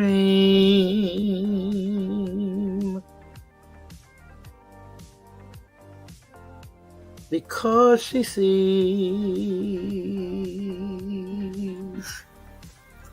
what you can be.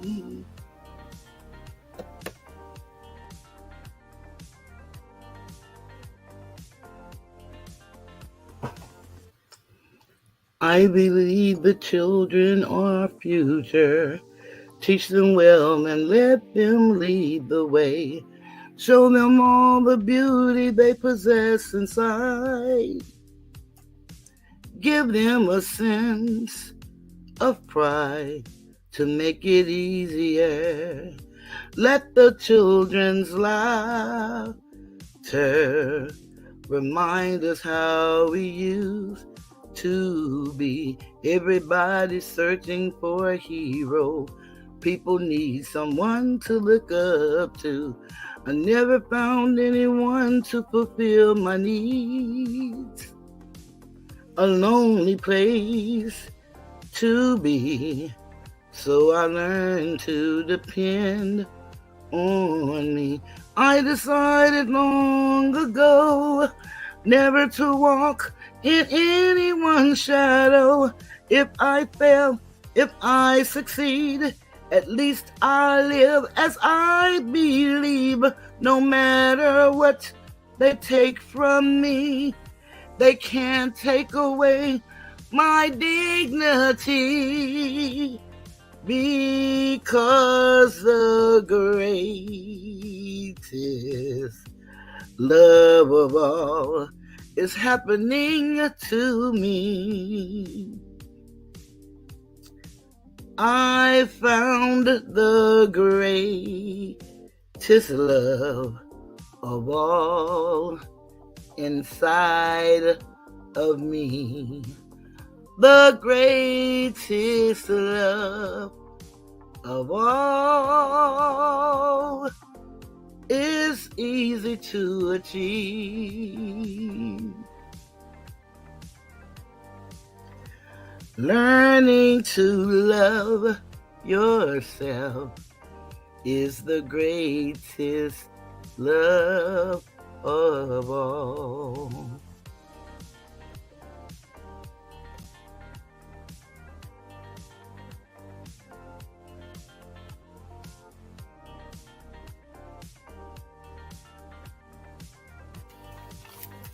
In a mother's love, you will find everything.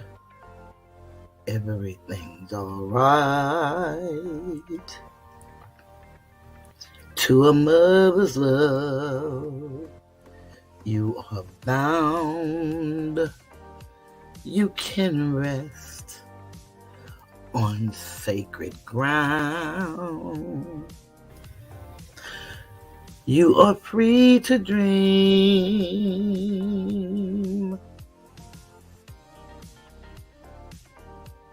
because she sees